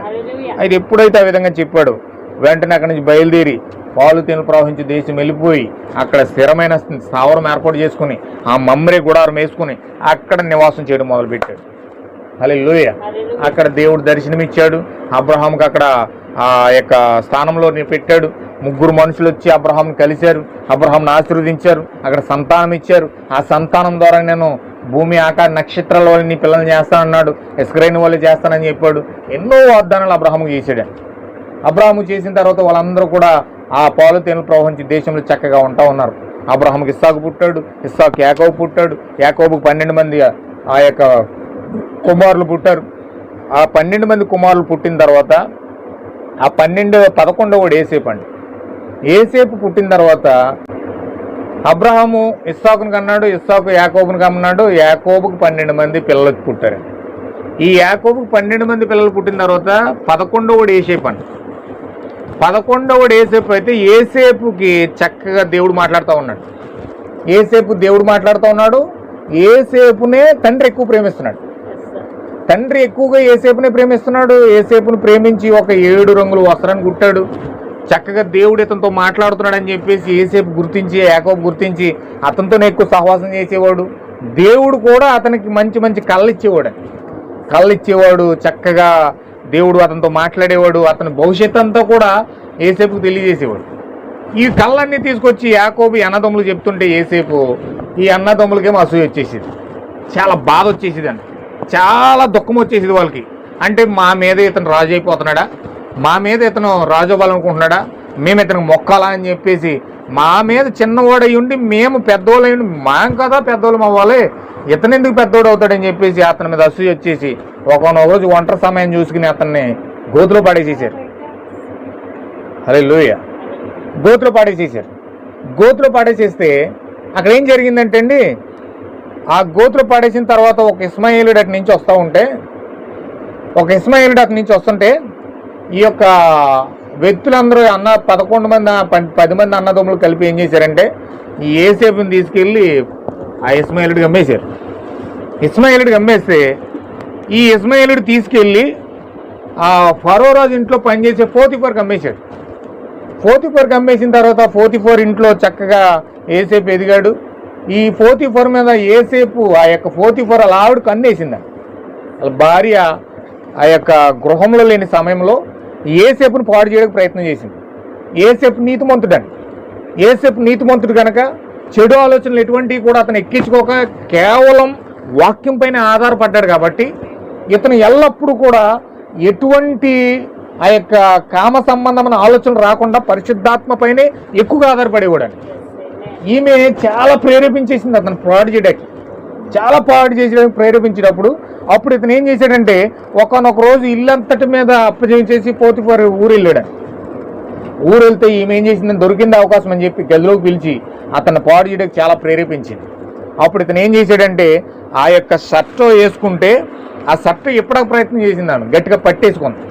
వెంటనే ఇతను ఏం చేశాడంటే ఆ షర్ట్ అంతా ఇప్పేసి ఆమె చేతిలో ఉల్లిపెట్టేసి ఆ యొక్క అండర్వేర్తో బయటకు పరిగెత్తుని వచ్చేస్తే ఈమె అవమానం తట్టుకోలేక, నేను ఇంతగా ప్రేరేపించినా ఇతను నన్ను అవమానించేసాడని ఆక్రోశం తట్టుకోలేక ఈమె ఏం చేసిందంటే గొళ్ళు నరిచేసి నాటకీయంగా రాజకీయంగా అక్కడ ఏం చేసిందంటే నన్ను పాడు చేసి వెళ్ళిపోతున్నాడని బయట ఉన్న ఆ యొక్క సైనికులందరికీ చెప్పేసింది. హల్లెలూయా. ఎప్పుడైతే అలా చెప్పిందో ఈ సైనికులందరూ కూడా యోసేపును పట్టుకుని బంధించేసి పోతిఫర్ వచ్చిన తర్వాత చెప్పారు. పోతిఫర్ వచ్చిన తర్వాత యోసేపు యొక్క నిజాయితీ, యోసేపు యొక్క నమ్మకత్వం పోతిఫర్కు తెలుసండి. అయితే ఏం చేశాడంటే ఆమె చంపేమని చెప్పింది. ఆ చంపేమని చెప్తే ఈ పోతిఫర్ ఏం చేశాడంటే ఇతను నీతిమంతుడు, ఇతను యందు ఏ తప్పు లేదని గ్రహించి అతను ఏం చేశాడంటే తీసుకెళ్ళి చెరసాల్లో పెట్టిన తర్వాత చెరసాల్లో పానదాయకుల అధిపతి, భక్షకారుల అధిపతి ఇద్దరున్నారు. వాళ్ళిద్దరికి కళ్ళు వచ్చినాయి. ఆ కళలకు వాటికి అర్థం చెప్పాడు యోసేపు. అర్థం చెప్పిన తర్వాత వాళ్ళు చెప్పినట్లుగానే జరిగింది. వాళ్ళంటనే ఒకడు ఉరి పడ్డాడు, ఒకడేమో మరలా పానదాయకుల అధిపతిగా వెళ్ళిపోయిన తర్వాత పోతిఫర్ పక్కనే ఆ యొక్క ఫరో కూడా ఒక 2 కళ్ళు వచ్చినాయి. 2 కళ్ళు వచ్చిన తర్వాత ఈ యొక్క పానదాయకుల అధిపతి ఫరోకు చెప్పాడు, అయ్యా నాకు కళ వచ్చింది, అప్పుడు పలానా వ్యక్తి జైల్లో నాకు అర్థం చెప్పాడు, అతను చెప్పడం ద్వారా నాకు సేమ్ అట్లాగనే జరిగింది, మీరు కూడా వ్యక్తిని పిలిపించుకుని దానికి అర్థం చెప్తాడు ఖచ్చితంగా అని చెప్పినప్పుడు ఆ యొక్క ఫరో రాజు యోసేపుని పిలిచినప్పుడు యోసేపు వచ్చాడు, ఆ కళలకు అర్థం చెప్పాడు. ఆ అర్థం చెప్పిన తర్వాత ఫరో ఏం గుర్తించాడంటే ఇతనిలో దేవుడు ఆత్మ ఉన్నది, అందుకనే ఈ కళలకు అర్థం చెప్పడం జరిగింది, కనుక ఈ యొక్క రాజ్యం అంతా కూడా నడిపించడానికి ఇతనే అర్హుడు అని చెప్పేసి మొత్తం రాజ్యాన్ని అంతా తీసుకెళ్ళి యోసేపు చేతిలో పెట్టేశాడు. హల్లెలూయా. చూడండి ఇక్కడ ఎంత అద్భుతంగా మీకు ఒక విషయం తెలుస్తూ ఉంది. ఎప్పుడైతే పరిశుద్ధాత్మ చేత పూర్ణుడయ్యాడో, అతను పరిశుద్ధాత్మ చేత నింపబడ్డాడో, ఒక పరాయి వ్యక్తి, ఒక ఇతర దేశానికి చెందిన వ్యక్తి, ఒక బానిస, ఒక అర్హత లేని వ్యక్తి, ఒక తప్పు చేసిన వ్యక్తి అన్నట్టుగా జైల్లో ఉన్న వ్యక్తి, ఒక ఖైదీగా ఉన్న వ్యక్తి దేవుని యొక్క ఆత్మను బట్టి ఆ దేశానికి రాజు అయిపోయాడు. హల్లెలూయా. చూసారా, పరిశుద్ధాత్మ కనుక మన జీవితంలో ఉంటే, పరిశుద్ధాత్మ కనుక మనం కోరుకుంటే, పరిశుద్ధాత్మ కనుక మన హృదయాల్లో ఉంటే మనం ఎక్కడున్నా సరే రాజులమండి. ఎక్కడున్నా సరే దెయ్యాలు మనకు లోబడాల్సిందే, ఎక్కడున్నా సరే రోగాలు మనకు లోబడాల్సిందే, ఎక్కడున్నా సరే ఏదైనా సరే మన కాళ్ళ దగ్గర రావాల్సిందే. దేవుడు మన పక్షాన ఉంటే మనకు విరోధం ఎవడండి? హల్లెలూయా. దేవుడిని ముందు పెట్టిన ఏ వ్యక్తి ఓడిపోయినట్టు చరిత్రలో లేదండి. దేవుణ్ణి ముందు పెట్టిన వ్యక్తి చరిత్రలో ఓడిపోయినట్టు ఎక్కడా కూడా లేదండి. ఎందుకంటే దేవుణ్ణి ముందు పెట్టిన వ్యక్తి ఎంత విజయం పొందుకోవాలో అంత విజయం పొందుకుంటాడు. హల్లెలూయా. ఆ దేశానికే రాజు అయిపోయాడండి. అతను చంపబడ్డాడిగా వాడు లేడు. అతను తప్పు చేసి జైల్లో పెట్టబడ్డాడు. తప్పు చేశాడని నిందపడిపోయింది.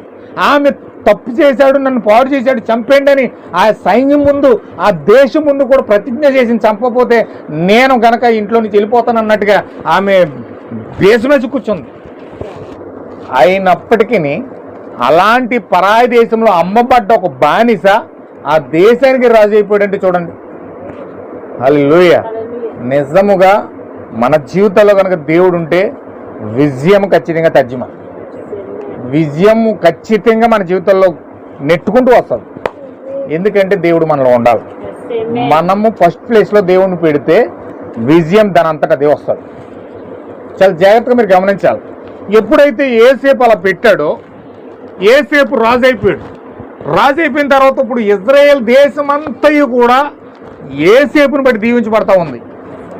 ఎవరైతే తరిమేశారో, ఎవరైతే అమ్మేశారో, ఎవరైతే ఏసడించుకుని తరిమేశారో, అమ్మేశారో, ద్వేషించారో వాళ్ళందరూ కూడా ఏసేపు వాళ్ళ దగ్గర రావాల్సి వస్తుంది.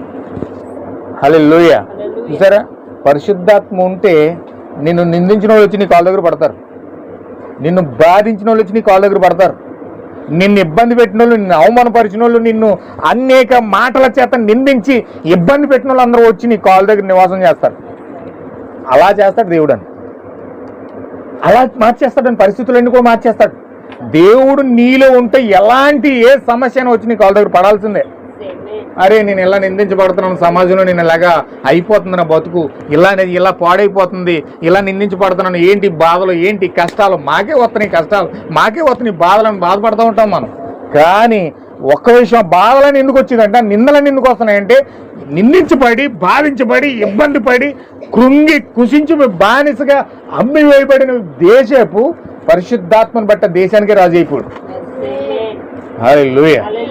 ఈ రోజు కనుక మనం నిందించబడినా, అవమానపరచబడినా, ఏ విధంగా మనం త్రుంచివేయబడినా, తొక్కువేయబడినా, దేవుణ్ణి కనుక మనం జీవితంలో కనుక పొందుకుంటే అందరికంటే పైగా మనల్ని పెడతాడు దేవుడు. ఆయన ఇప్పుడు వాగ్దానం చేశాడు, మిమ్మల్ని తలగా ఉంచుతాను కానీ తోకగా ఉంచనన్నాడు. ఆయన ఎందుకు అన్నాడంటే, తలగా నువ్వు ఉండాలంటే నీ జీవితంలో దేవుడు ఉండాలి. నీ జీవితంలో దేవుడు ఉండకుండా నువ్వు తలగా ఉండలేవు. చూడండి, ఆ దేశంలో పరాయి వ్యక్తి ఆ దేశానికే రాజు అయిపోయాడంటే ఎలాంటి చట్టాన్ని, ఎలాంటి పొజిషన్ని దేవుడు మార్చేసాడు. చూడండి, నీ కోసం ఎలాంటి పరిస్థితిని మార్చేస్తాడు.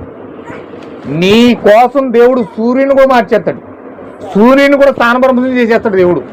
నీ కోసం ఎలాంటి పరిస్థితిని కూడా మార్చేస్తాడు దేవుడు. చూడండి, యెహోషువ యుద్ధం చేస్తూ ఉన్నాడు. ఆ యుద్ధం చేస్తుంటే శత్రువులు ఇంకా శత్రువులు చావలేదండి. యుద్ధం ఏమో అయిపోలేదు, చీకటడిపోతుంది. ఒకవేళ కనుక చీకటడిపోతుందంటే శత్రువులందరూ పారిపోతారు, మళ్ళీ ఇంకో రోజు దేశం మీదకి యుద్ధంకి వస్తారు. అందుకని ఈ యొక్క యెహోషువ ఏం చేశాడు తెలుసండి, సూర్యుడా నీవు అక్కడే గిబియోనులో నిలబడిపో, నా ఇంకా యుద్ధం అవ్వలేదు, యుద్ధం అవ్వే వరకు కూడా నువ్వు అక్కడికి నుంచి కదలొద్దని చెప్పాడు. యాక్చువల్గా మనం సోషల్ చదివితే స్టడీస్ అండి, సూర్యుడు ఎన్నో వేల కిలోమీటర్లు తిరుగుతాడు. సూర్యుడి చుట్టూ భూమి తిరుగుతూ ఉంటుంది, సూర్యుడి చుట్టూ భూమి తిరుగుతుంది, భూమి చుట్టూ సూర్యుడు తిరుగుతూ ఉంటాడు. కొన్ని వేల కిలోమీటర్ల వేగంతో తిరుగుతూ ఉంటాయి, సూర్యభ్రమణం జరుగుతూ ఉంటుంది. కానీ చరిత్రలో మొట్టమొదటిసారిగా ఆ సూర్యభ్రమణం ఆపిన ఒకే వ్యక్తి మనిషి బైబిల్లో యెహోషువ అండి. ఒక సూర్యభ్రమణాన్ని ఆపగలిగిన శక్తి సామర్థ్యాలు ఒక మనిషికి దేవుడు ఇవ్వగలుగుతాడు అంటారా? సూర్యుని ఆపడం ఏంటండి, ఒక చీమ ఒక దోమ కొట్టుకొని కుట్టేసి వెళ్ళిపోతుంది. మనకు మాట ఉంది, అది ఏ చీకట్లో నుంచి వస్తుంది, మెల్లగా కుట్టేసి రక్తం తాగేసి వెళ్ళిపోతుంది. ఈరోజు దోమంటలేదు, చీమంటలేదు. అయితే సూర్యుడంగా యెహోషువ సూర్యుని ఆపేసాడు. 24 గంటలు సూర్యభ్రమణం ఆగిపోయింది, తిరగలే. కాలం ఆగిపోయింది, టైం ఆగిపోయింది, గడియారం ఆగిపోయింది, అన్నీ ఆగిపోయింది. చివరి శత్రువు చచ్చిపోయే వరకు సూర్యుడు అలాగే నిలబడ్డాడు. ఆ చంద్రుడు అయ్యలోని రోయిలోని అలాగే నిలబడిపోయాడు. ఎందుకు అలా నిలబడిపోయాడు అంటే దేవుని కుమారుడు ఆజ్ఞాపించాడు. అంటే నీలో దేవుడు ఉంటే సూర్యుడు కూడా అలా ఆగిపోతాడండి. సూర్యుడిని స్థానభ్రంశం చేసేంత శక్తి నీలోకి వస్తుంది. చంద్రుణ్ణి ఆపేంత శక్తి దేవుడు మనకి ఇస్తాడు. దేవుడు ముందు పెడితే అంటే అంత పెద్ద విజయాలు మనకున్నాయి, అంత పెద్ద ఘనమైన విజయాలు మనకున్నాయి. కానీ ఏం పట్టించుకోకుండా మన బాధలే మనం పడి, మన యాదనే మనం పడి, మన స్థితిగతులే మనం పడుతూ ఉన్నాం. కాబట్టి ఈరోజు మనం ఈ స్థితిలో ఉన్నాం. హల్లెలూయా. అయితే ఎప్పుడైతే దేవుణ్ణి ముందు పెడుతున్నామో విజయానికి నాంది అదే. విజయానికి నాంది అదే అండి, దేవుని ముందు పెట్టాలి మనం. ఎప్పుడైతే ఈ యొక్క యోసేపు దీవించబడ్డాడో, ఇశ్రాయేల్ దేశమంతా కూడా యోసేపుని బట్టి దీవించబడ్డందుకు దేశమంతా కరువు కాలం అయిపోయింది. ఆ కరువు అంతటిని బట్టి వీళ్ళందరూ కూడా ఏకమే ఆలోచించుకుని మొత్తం అందరూ కూడా ఏసేపు దగ్గరికి వచ్చేసారు. ఏసేపు మొత్తం ఇజ్రాయెల్ దేశాన్ని, ఆ పాలు తేనెలు ప్రవహించే దేశంలో నుంచి ఆ దేశాన్ని మొత్తం కూడా ఐగుప్తు దేశం వచ్చేసారు. హల్లెలూయా. ఐగుప్తు దేశం వచ్చేసారు. ఆ ఐగుప్తు దేశంలో ఏసేపు చక్కగా నా ధాన్యాలు ఇచ్చాడు, బియ్యం ఇచ్చాడు, ఫ్రూట్స్ ఇచ్చాడు, అన్నిటితో చక్కగా బ్రతుకుతూ ఉన్నారు వాళ్ళు. దేవుడు వాళ్ళని పోషిస్తూ ఉన్నాడు, అద్భుతంగా పోషిస్తూ ఉన్నాడు, చక్కగా బ్రతుకుతూ ఉన్నారు వాళ్ళు. అయితే అక్కడ ఏం జరిగిందో తెలుసండి, ఏసేపు చనిపోయాడు, యాకోబు చనిపోయాడు. ఆ ఏసేపుని ఎరుగని ఒక రాజు, ఫరో రాజు వచ్చి ఆ యొక్క ఇజ్రాయెల్ దేశాన్ని అంతా కూడా భయంకరంగా ఇబ్బంది పెట్టడం మొదలుపెట్టాడు. ఏసేపు తెలియకపోతే భయంకరంగా ఒక రాజు వచ్చి ఇబ్బంది పెడతా ఉంటే అప్పుడు వీళ్ళందరూ కూడా ప్రార్థన చేయడం మొదలుపెట్టారండి.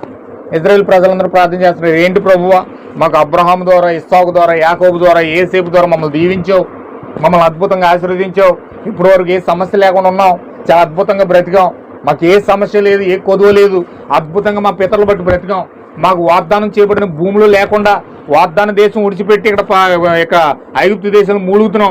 ఈ ఫరో రాజు వచ్చి మా బుర్రలు తింటా ఉన్నాడు, వెట్టి చాకరీ చేస్తూ ఉన్నాడు, ఇటకలు చేస్తూ ఉన్నాడు, అడుచు తొక్కిస్తూ ఉన్నాడు, బ్రిడ్జిలు కట్టిస్తూ ఉన్నాడు, పెద్ద పెద్ద రాయలు మోయిస్తూ ఉన్నాడు, ఆ భారం అంతా మా మీద పెడతా ఉన్నాడు, సమయానికి ఫుడ్ పెట్టట్లేదు, ఎంత ఇబ్బంది పెడుతున్నాడు ప్రభువా, మాకు రాజరికపు సంతానానికి, రాజవంశానికి చెందిన మమ్మలను బానిసలుగా మారిపోయి ఎందుకు ఎంత శ్రమ పడుతున్నాం. హల్లెలూయా. చూడండి ఎంత ప్రార్థన చేస్తున్నారు వాళ్ళు, ఎంత అద్భుతంగా ప్రార్థన చేస్తున్నారు చూడండి.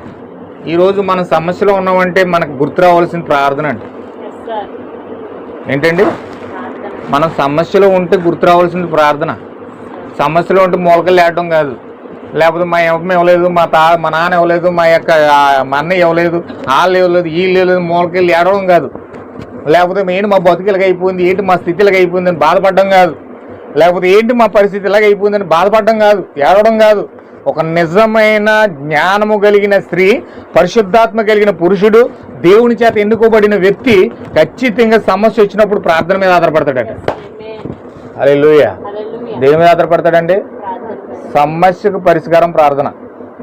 ప్రార్థన లేని జీవితం శూన్యం. ఆ జీవితంలో శూన్యం తప్ప ఏమి కనపడదు. నిమ్రోదు వల్ల నువ్వు పెద్ద గోపురం కట్టొచ్చు, పెద్ద జాబ్ సంపాదించవచ్చు, పెద్ద ఆ యొక్క కలెక్టర్ అవ్వచ్చు, ముఖ్యమంత్రి అవ్వచ్చు, ప్రధానమంత్రి అవ్వచ్చు, గవర్నర్ అవ్వచ్చు, కలెక్టర్ అవ్వచ్చు, లేకపోతే డాక్టర్ అవ్వచ్చు, ఏదైనా అవ్వచ్చు, కానీ నీ బ్రతుకంతా శూన్యమే. హల్లెలూయా. అంటే అక్కడ చూడండి, గోదావరి సముద్రంలో నుండి పడవ వెళ్తుంది, గోదావరిలో పడవ వెళ్తుంది. ఈ పడవ వెళ్తున్నప్పుడు చాలా జాగ్రత్తగా గమనించాలి.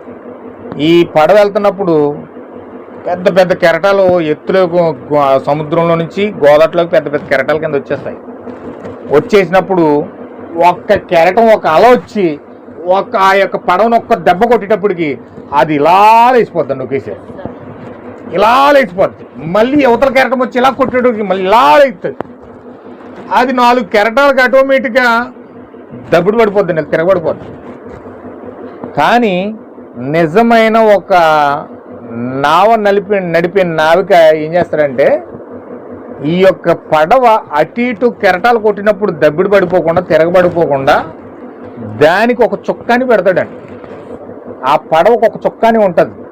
చుక్కాని అంటే గొలుసులేసి, చైన్ వేసి, పెద్ద పెద్ద తాళ్ళు వేసి ఆ కిందకి వీళ్ళు మా యొక్క వేటాడేటప్పుడు ఏం చేస్తారంటే, ఆ యొక్క అలలకి అటు ఇటు తిరగబడిపోకుండా ఆ తాడు వేసి పెద్ద పెద్ద రాయి, పెద్ద ఆ గోదావరి లోపల ఉన్న రాయలకి బండలకు పట్టుకునేటట్లుగా ఒక ఒక ఒక హస్తంలాగా ఉంటుంది, ఒక ఐరన్ చెయ్యిలాగా ఉంటుంది అనమాట.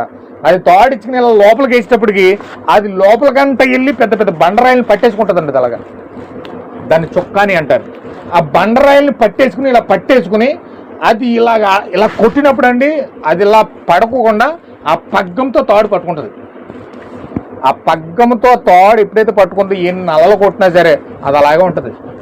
ఎందుకంటే కింద చుక్కాని ఉంది, కింద చుక్కాని ఆ బండరాయిని పట్టుకుంది అనమాట.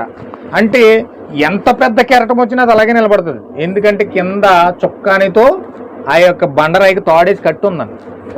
ఒకవేళ తాడేసి కనుక ఆ బండరాయికి ఆ గుత్త చెయ్యి ఆ యొక్క పట్టుకోకపోతే వచ్చిన కెరటం కొట్టేటప్పుడు ఎలా తిప్పటి పడిపోద్ది, అందులో ఉన్న వాళ్ళందరూ కింద చచ్చిపోతారు. హల్లెలూయా. అలాగే మన జీవితంలో వస్తున్న ప్రాబ్లమ్స్కి, కష్టాలకి, వేదనలకి, పరిస్థితులన్నిటికీ కూడా ఎప్పుడైతే ఆ చుక్కాని లాంటి పరిశుద్ధాత్మ గ్రిప్పు, నిన్ను పట్టుకునే పరిశుద్ధాత్మ నీ హృదయంలో లేదో, వచ్చిన ప్రతి అలచేత కొట్టబడతావు, బాధపడతావు, ఇబ్బంది పడతావు, ఏడుస్తావు, నీ ప్రశ్నకు జవాబులు దొరకవు. హల్లెలూయా. అయితే ఖచ్చితంగా మనకి పరిశుద్ధాత్మ కావాలి, పరిశుద్ధాత్మ నాయకత్వం కావాలి. కానీ ఆదిలో పరిశుద్ధాత్మ నాయకత్వాన్ని తీసేసి మనిషి యొక్క నాయకత్వాన్ని పెట్టినోడు ఎవడంటే నమ్రోదు. ఏమైనా వింటున్నారా? మనిషి యొక్క నాయకత్వాన్ని నిమ్రోదు పెట్టేశాడు. నాయకత్వం అంటే నీ మనసులో ఏవైతే ఇష్టాలు కలుగుతున్నాయో దాన్నే చేసేటట్లుగా, నీ మనసులో ఏదైతే కోరిక కలుగుతుందో దాన్ని చేసినట్లుగా, నీకు ఎలా మంచిది అనిపిస్తే, ఎలా రైట్ అనిపిస్తే అలా నడిచేటట్లుగా నిమ్రోదు నేర్పించాడు మనుషులకి. వాడు ఏదైతే రైట్ అనుకుంటాడో అదే నడుస్తాడు, ఏదైతే మంచిది అనుకుంటాడో అలాగే నడుస్తాడు. నేను తీసుకున్నది రైట్ అంటాడు, అలాగే ముందుకెళ్ళిపోతాడు. అంటే వాడికి వాడే దేవుడు అవుతున్నాడు తప్ప వాడి జీవితంలో దేవుని యొక్క నాయకత్వాన్ని కోరుకోవట్లే. వాడు వెళ్ళి వెళ్ళి వెళ్ళి వెళ్ళి ఏదో ఒక సమస్యలో పడతా ఉన్నాడు.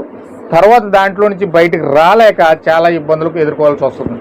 అయితే ఇక్కడ ఏసేపు మాత్రము అక్కడ ఐగుప్తు దేశంలో మాత్రం చాలా ప్రార్థన చేస్తూ ఉన్నారండి వాళ్ళు.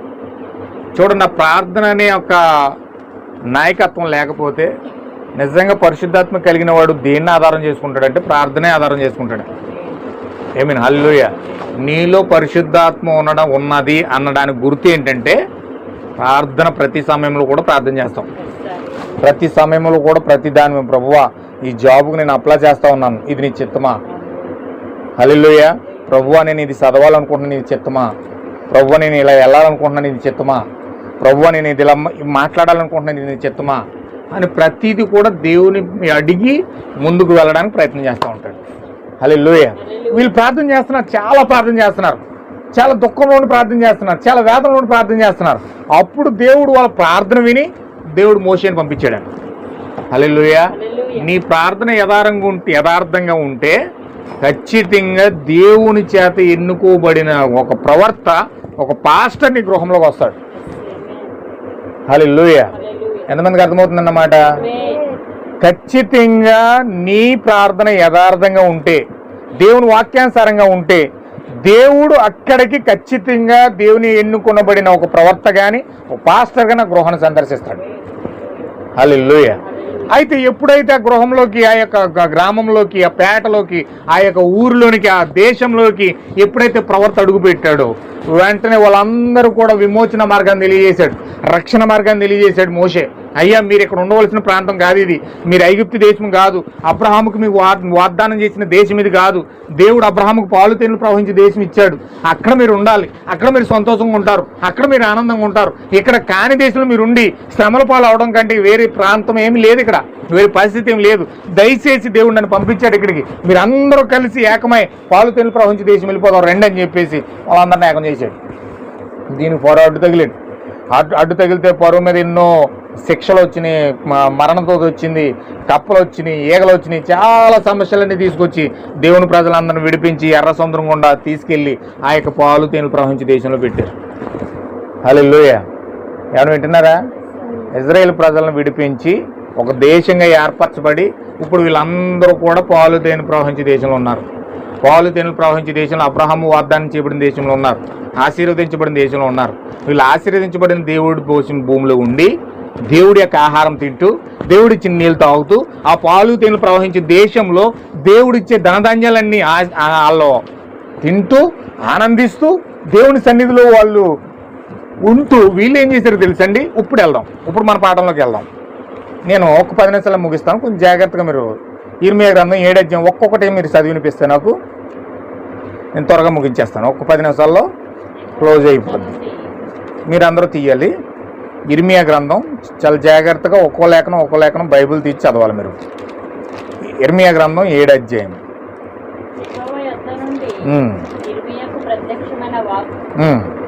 ఇప్పుడు ఆ ఇజ్రాయేల్ ప్రజలందరూ కూడా ఇజ్రాయేల్ దేశంలో ఉన్నారు. వీళ్ళు ఏం చేస్తున్నారు చూడండి. ఇప్పుడు ఇజ్రాయేల్ దేశం కోసం ఇర్మియాకు దేవుడు వచ్చి మాట్లాడుతూ ఉన్నాడు. ఇజ్రాయేల్ దేశం ఏ విధంగా ఉందో, ఇప్పుడు ఆ యొక్క మోషే ద్వారా చేర్చబడిన దేశంలో ఉన్న ప్రజలందరూ కూడా ఇర్మియా ప్రవక్తగా భూమి మీదకి వచ్చినప్పుడు వాళ్ళ స్థితి ఎట్లా మారిపోయిందో చూడండి. ఇర్మియా దగ్గరికి దేవుడు వచ్చి మాట్లాడుతూ ఉన్నాడు, నీవు యెహోవా మందిర ద్వారము విలువబడి ఈ మాట అచ్చటనే ప్రకటింపు, యెహోవాకు నమస్కారం చేయుటకై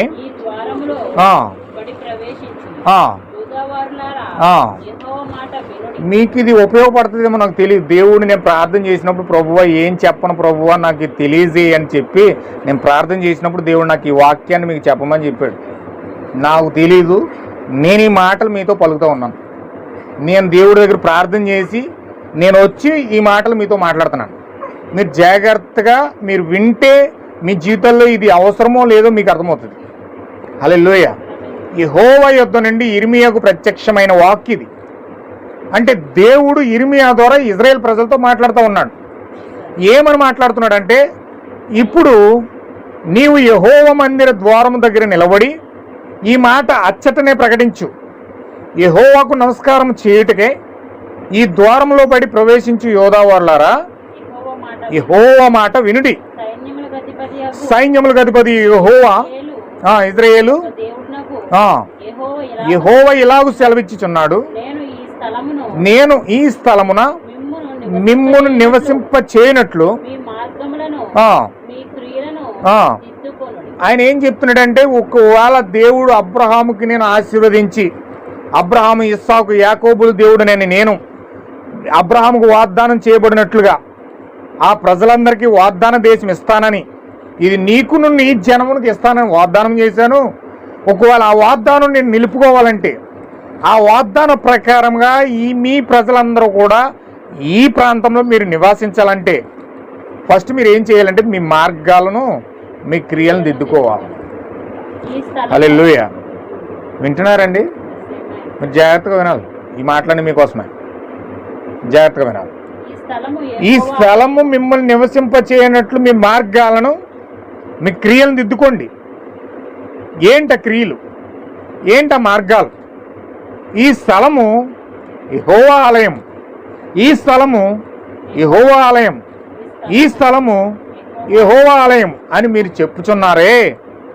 ఈ మోసకరమైన మాటలు ఆధారం చేసుకొనకుడి.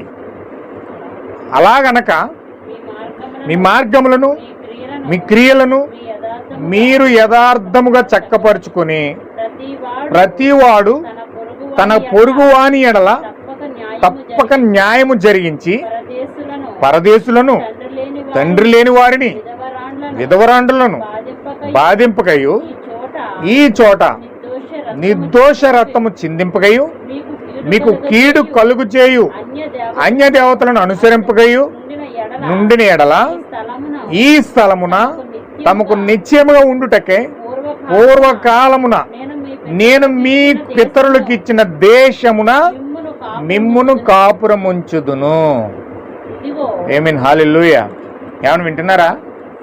మీరు ఈ దేశంలో కాపురం ఉండాలంటే, దేవుడు మీకు ఇచ్చిన ఈ స్థలంలో మీరు ఉండాలంటే, ఆశీర్వదించబడిన స్థలంలో మీరు ఉండాలంటే ఖచ్చితంగా మీ క్రియలు దిద్దుకోవాలి. మీరు ఖచ్చితంగా న్యాయమును జరిగించాలి. దేవుడు ఏదైతే చట్టం ఇచ్చాడో ఆ చట్టాన్ని మీరు నెరవేర్చాలి. అన్య దేవతలను అనుసరింపకుండా మీరు ఉండాలి. ఎన్ని చెప్తున్నాడండి? అన్య దేవతలను అనుసరించొద్దు, న్యాయమును మీరు జరిగించాలి. ఖచ్చితంగా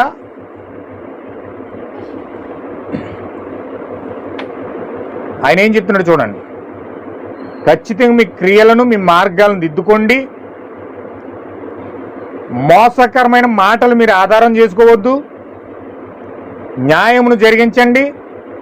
ఖచ్చితంగా ఈ దేశమును మీరు కాపురం ఉండాలంటే, మీ స్థలమును ఈ దేవుడు మీకు ఇచ్చిన ఈ యొక్క ఆశీర్వదించబడిన భూమిని దేవుడు మీకు ఉంచాలంటే ఖచ్చితంగా మీరు అన్య దేవతలను మీ మధ్యలోని తీసేయండి. ఇదిగో అబద్ధపు మాటలు మీరు నమ్ముకొనిచున్నారు, అవి మీకు నిష్ప్రయోజనములు. ఇదేమి? మీరు జార చోర క్రియలను నరహత్యలను చేయుచు అబద్ధ సాక్ష్యమును పలుకుచు బయలునకు ధూపం వేయచ్చు, మీరెరుగని దేవతలను అనుసరించుచున్నారే. అయినను నా నామము పెట్టబడిన ఈ మందిరంలోనికి వచ్చి నా సన్నిధిని నిలుచుచు విడుదల నొంది ఉన్నామని మీరు చెప్పుచున్నారు. ఈ హేయక్రియలన్నీ జరిగించుటకేనా మీరు విడుదల నొందితిరి? ఆయన ఎలాంటి ప్రశ్నలు వేస్తున్నాడు చూడండి. ఆయన ఎలాంటి ప్రశ్నలు అడుగుతూ ఉన్నాడు చూడండి.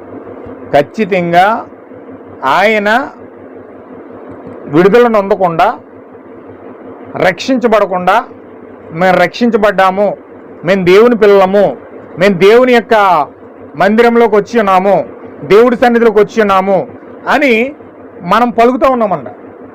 విడుదల పొందకుండా, రక్షణ పొందకుండా, ఆ యొక్క మార్గంలో మనకు అడుగు పెట్టకుండా, దేవుడి మీద అబద్ధ సాక్ష్యాన్ని పలుకుతూ మనకు మనమే రక్షించబడిన వ్యక్తులుగా ముందుకు వెళ్ళడానికి ప్రయత్నం చేస్తూ ఉన్నాం.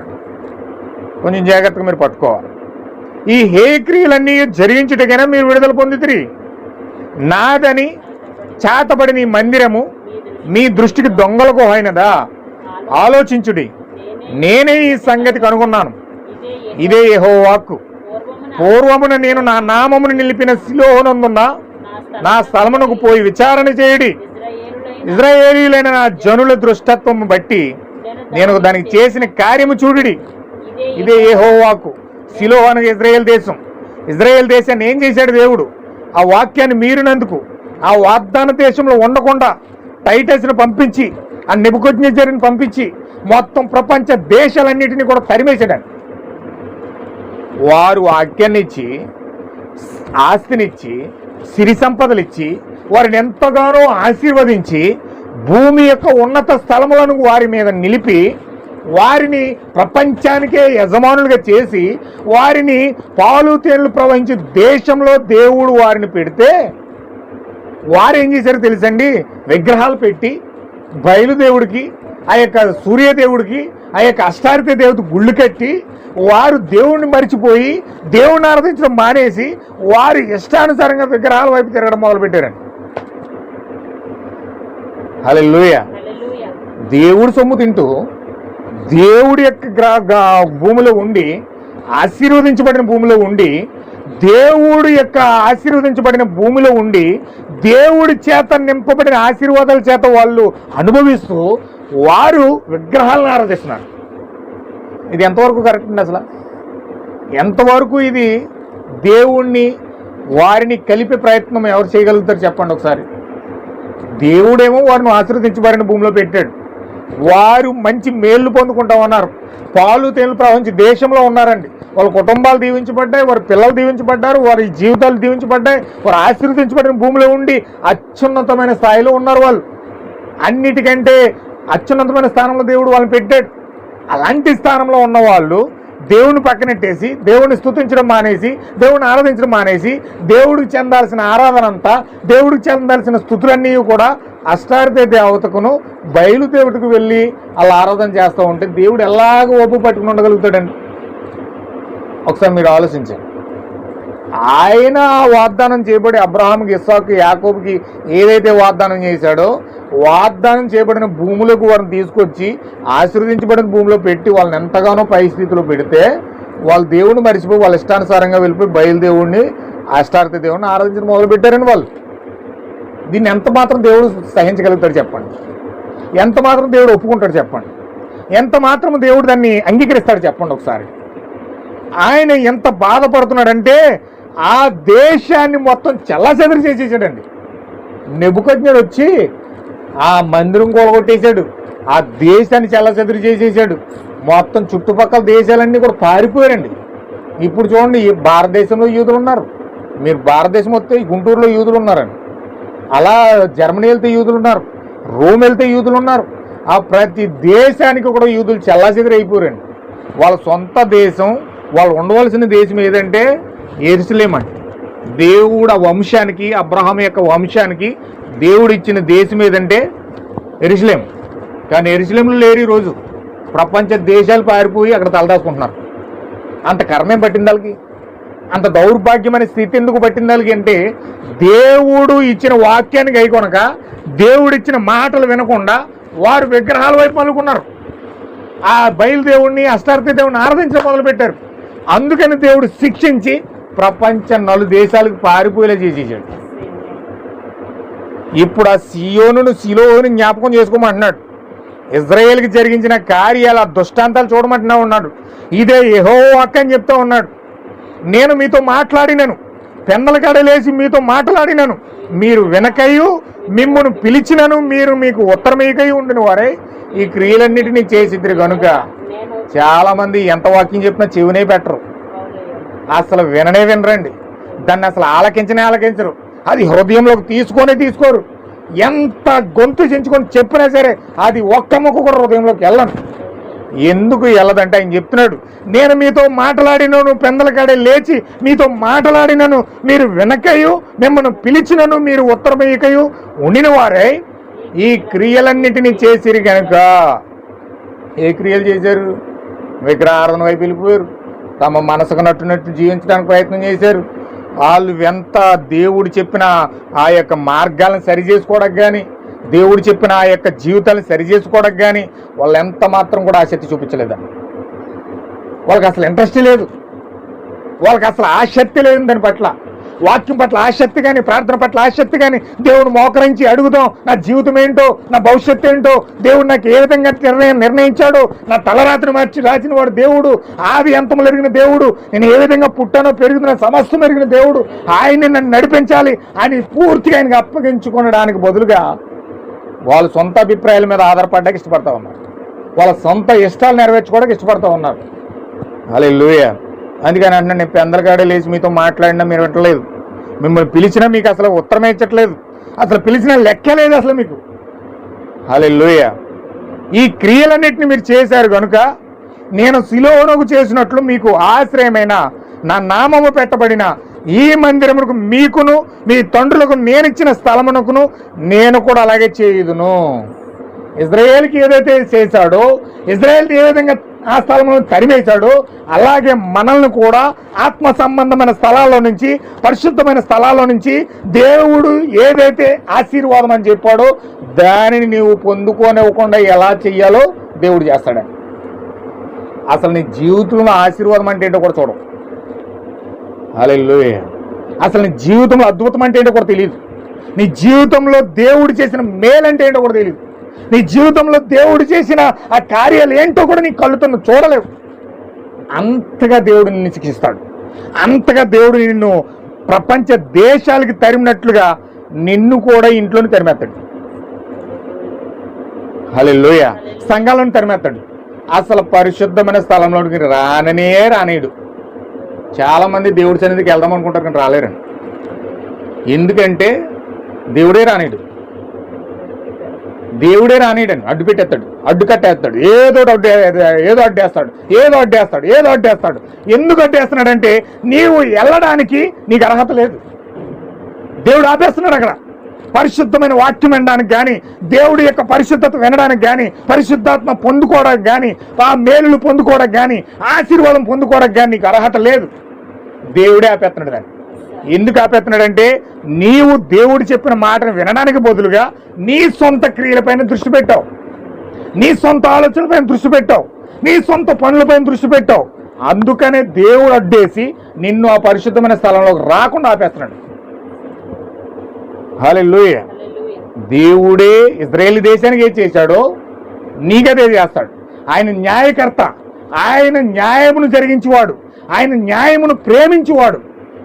దేవుడు ఖచ్చితంగా ఒకరికొక న్యాయం చెప్పి నీకు న్యాయం చెప్పడు. ఆయన అన్యాయస్తుడు కాదు. ఆయన అందరికీ న్యాయం చేస్తాడు. ఏ కొలతతో నీకు కొలత కొల్చావో అదే కొలతతో దేవుడు నీకు కొలత కొలుస్తాడు. ఓ మనుషుడా, దేవుడు ఎక్కిరించబడ్డు. మనిషి ఏది విత్తుతాడో అదే కోస్తాడు. హల్లెలూయా. చూడండి, జాగ్రత్తగా వినండి.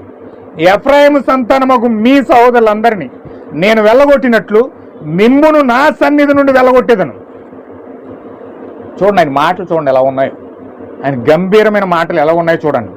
ఆయన మాట్లాడే మాటలు ఏ విధంగా రండి, ప్రయాసపడి భారం మోసుకున్న సమస్త జనులారా నా ఎదుకు రండి, నేను మీకు విశ్రాంతిని ఇస్తాను, నేను మీకు దప్పిక తీరుస్తాను, నేను మీకు ఆకలి తీరుస్తానని పిలిచిన దేవుడు, ఆ దేవుడే ఆ సన్నిధిలో నుంచి వెళ్ళగొట్టేస్తున్నాడు. ఇప్పుడు ఆ దేవుడు బయటికి నెట్టేస్తున్నాడు, ఆ దేవుడు బయటికి గెంటేస్తున్నాడు. ఇప్పుడు మెడ పట్టుకుని బయటికి గెంటినట్టుగా దేవుడు చేస్తున్నాడు. ఎందుకు చేస్తున్నాడంటే ఎన్నిసార్లు చెప్పిన విననాలని వాడు హఠాత్తుగా నాశనం అవుతాడట. హల్లెలూయా. ఎందుకు దేవుడు పదే పదే పదే పదే దేవుడు ఎందుకు చెప్తాడంటే నువ్వు వినే వరకు చెప్తాడు. దానికి మించి మితిమీరి నువ్వు పనులు చేస్తూ ఉంటే దేవుడే నిన్ను మెడపట్టుకు బయటికి గింటేస్తాడు. ఇది చాలా ప్రమాదం అండి. ఇది చాలా ప్రమాదమైన కార్యం. దేవుణ్ణి చాలా తక్కువగా అంచనా వేస్తారు ప్రజలు, చాలా తక్కువగా చూస్తారు దాన్ని. హల్లెలూయా. కానీ అది చాలా ప్రమాదం అండి, అది చాలా ప్రమాదమైన కార్యం.